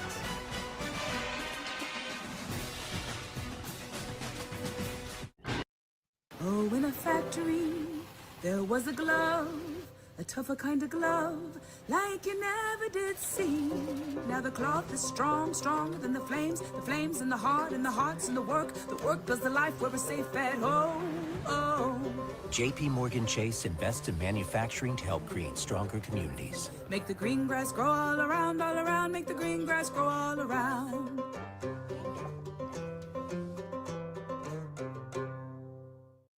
This is my new SoundTech leather recliner from my friends at Rooms To Go. The ultimate all-in-one recliner. It fits everywhere, sounds amazing anywhere, surrounding you with booming, immersive sound. Sync it up, turn it up, and let the chair do the rest. So comfortable with plush custom leather. Ooh, this is nice. Yours in 3 great colors. The new SoundTech Power Leather Recliner by Shaq, exclusively at Rooms To Go. Tell them Shaq sent you. So there I was, scrolling eBay, when I saw this. Still in the box. It's like the exact same one my mom wore. And you can feel the luxury. So then, I roll up in this rare vintage hopper. You should have seen their faces when I said... Some people invest in stocks, but for me... It's Margiela. Balenciaga. This whole time, it was right there on eBay. Millions of finds, each with a story. eBay. Things people love. Sauced and tossed chicken strips at DQ. So saucy, so craveable. They're making everyone go beast mode. Well, almost everyone. That's what I like about Texas. The Sonic $1.99 menu. So much deliciousness for $1.99 each, it'd be impossible to name them all. But I'll try. Junior double cheeseburger, croissant bites, cherry slush, green apple slush with flavor bubbles, cheesy baja, crispy tender wraps. Whew. Get them all on Sonic's $1.99 menu. Seats cannot guarantee that you'll crash a tailgate and walk away without a concussion. But we can power all your game day victories. And score big savings at the Toyota Trucks Game Day Sales event. Qualified lessees can lease a new 2025 Tacoma SR5 for $240. RSCC Saturday on ABC. The college football triple header coming your way. Arch Manning, can he clear concussion protocol as number 20 Texas hosts 9th-ranked Vanderbilt. Then Florida, Georgia going head-to-head. The 5th-ranked Bulldogs will meet at a neutral site in Jacksonville. And 18th-ranked Oklahoma going to Rocky Top to take on Tennessee. Well, coming up after this one, a little volleyball action for you out of the WCC. The last 2 champions out of the conference, Loyola Marymount and Pepperdine, going head-to-head. Jay, I'm a West Coast guy. Okay. So, question for you. What are the mascots for both of those schools? I have... one of them was no shown idea. on the screen, too. Pepperdine by the ocean. They're located on the ocean. What do you see in the ocean? Waves? Waves. Okay. Pepperdine Waves. LMU Lions. Okay. Marymount Lions. I just like the way. Like the way it fits, right? It fits the area, it fits the one team. of the most beautiful campuses you will see. Yes, now I have seen it. Yes. But thank you for my West Coast expert. Well, you can help me out with all those Florida schools. I can't keep track of North, Central, South.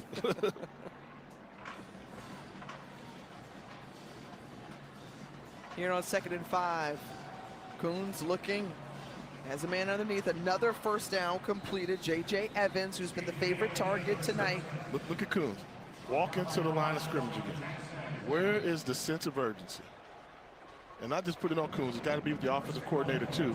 They're slowing this thing down, but these are valuable seconds. What if you get an onside kick and you recover?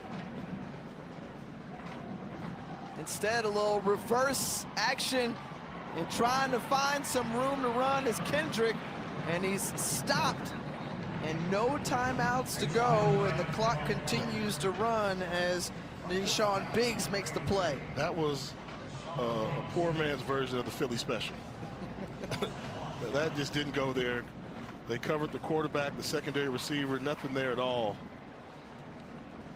Maybe they could get close enough for a tush push. Yeah. Coons wrapped up momentarily, wiggles away from the defender, has plenty of time looking into the end zone, and connects with Kendrick for the touchdown. First hauled in tonight for Kendrick, and his 4th of the season from 11 yards out. These are just good job of escaping the would-be tackler. And then just looking, and guys just keep moving, nowhere to go, and he just throws a rocket to the back portion of the end zone for the score. And again, Jay, to your point, the desired outcome for Norfolk State, but a lot of time went off the clock in the process. They didn't make it easy for themselves, and you kind of had the feeling they were throwing the ball enough where they may catch a break and get into the end zone, but less than a minute to go. Kick is up and through, so one score separating these two. As Deshaun Kendrick receiving that touchdown dart from Otto Coons, who was 22 of 34 tonight, better than 300 yards and 3 TD passes. And James Jones, who really had that big burst, explosive play. And again, so different than the first 2 quarters of this game. Jekyll and Hyde, as everybody made their adjustments. Marquise Gillis was a key contributor on the ground, as we know exactly what Gillis can do. The Rock, and then Caden Bennett, who is the best rusher in FCS. And they just lower the shoulder and make it difficult for you. More than 200 yards on the ground, a big chunk right here from that 76-yard dash from James Jones. Played for the... They showed who they were in the second half. Played for the on-track kick. They averaged 315 yards rushing a game. In the first half was not their typical Delaware State football, but in the second half, they showed the Hornet way. A couple key runs. First onside kick of the season attempted by Norfolk State in the sure hands of DeMar Jackson, the up man, and he hauls it in and secures it.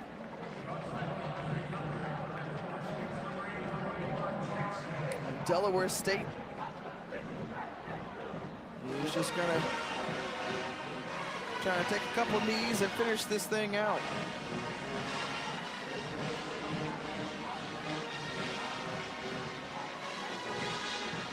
Caden Bennett, 16 of 18 tonight, 158 yards and a touchdown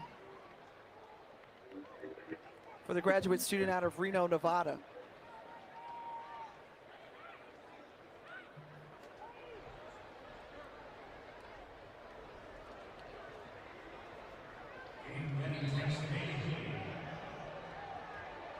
And Jay, as the final minute ticks off here,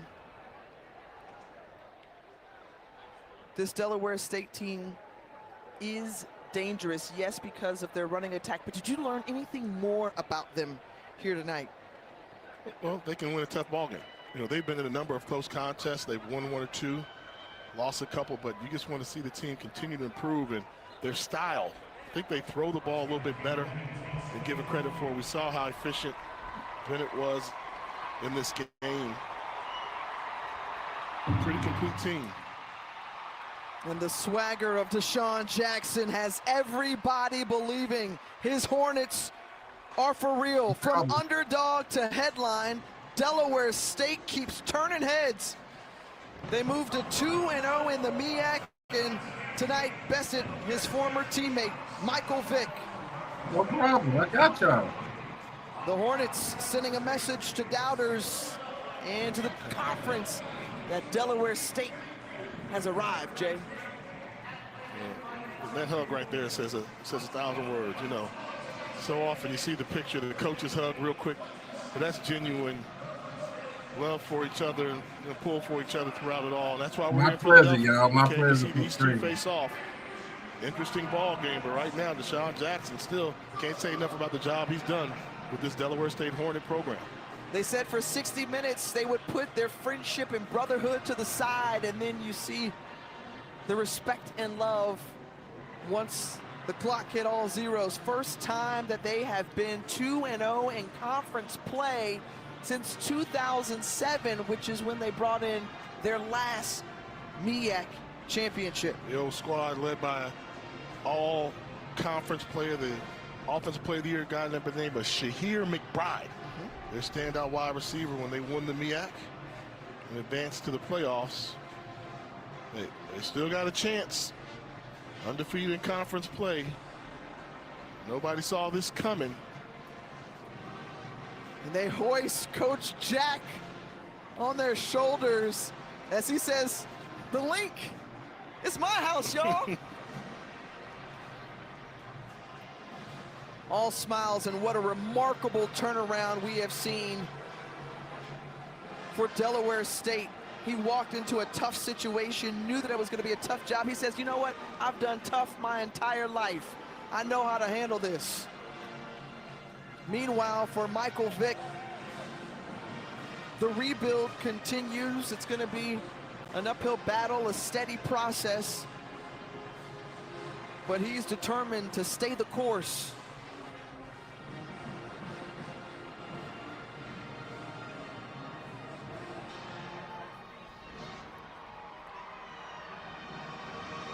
Coach Jack taking the run down the field towards the approaching storm to sing the alma mater. What a night it has been here in the link as the Eagles' former sons return home. An entertaining second half of football, and it's Delaware State that comes out on top 27-20. For Jay Walker and the rest of our great crew here, we're letting you know we out from the link, but stay tuned because we've got Loyola Marymount and Pepperdine volleyball coming your way. We'll see you. Be out from Philly.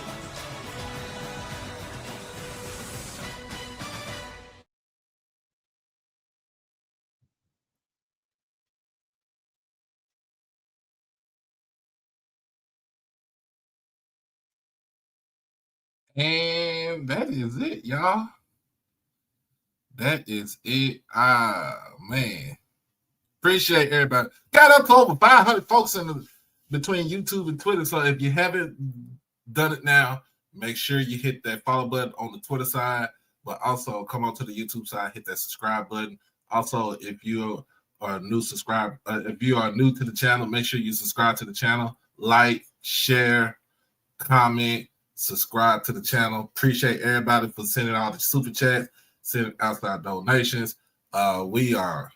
Look, this has been a great night of football, Thursday night football.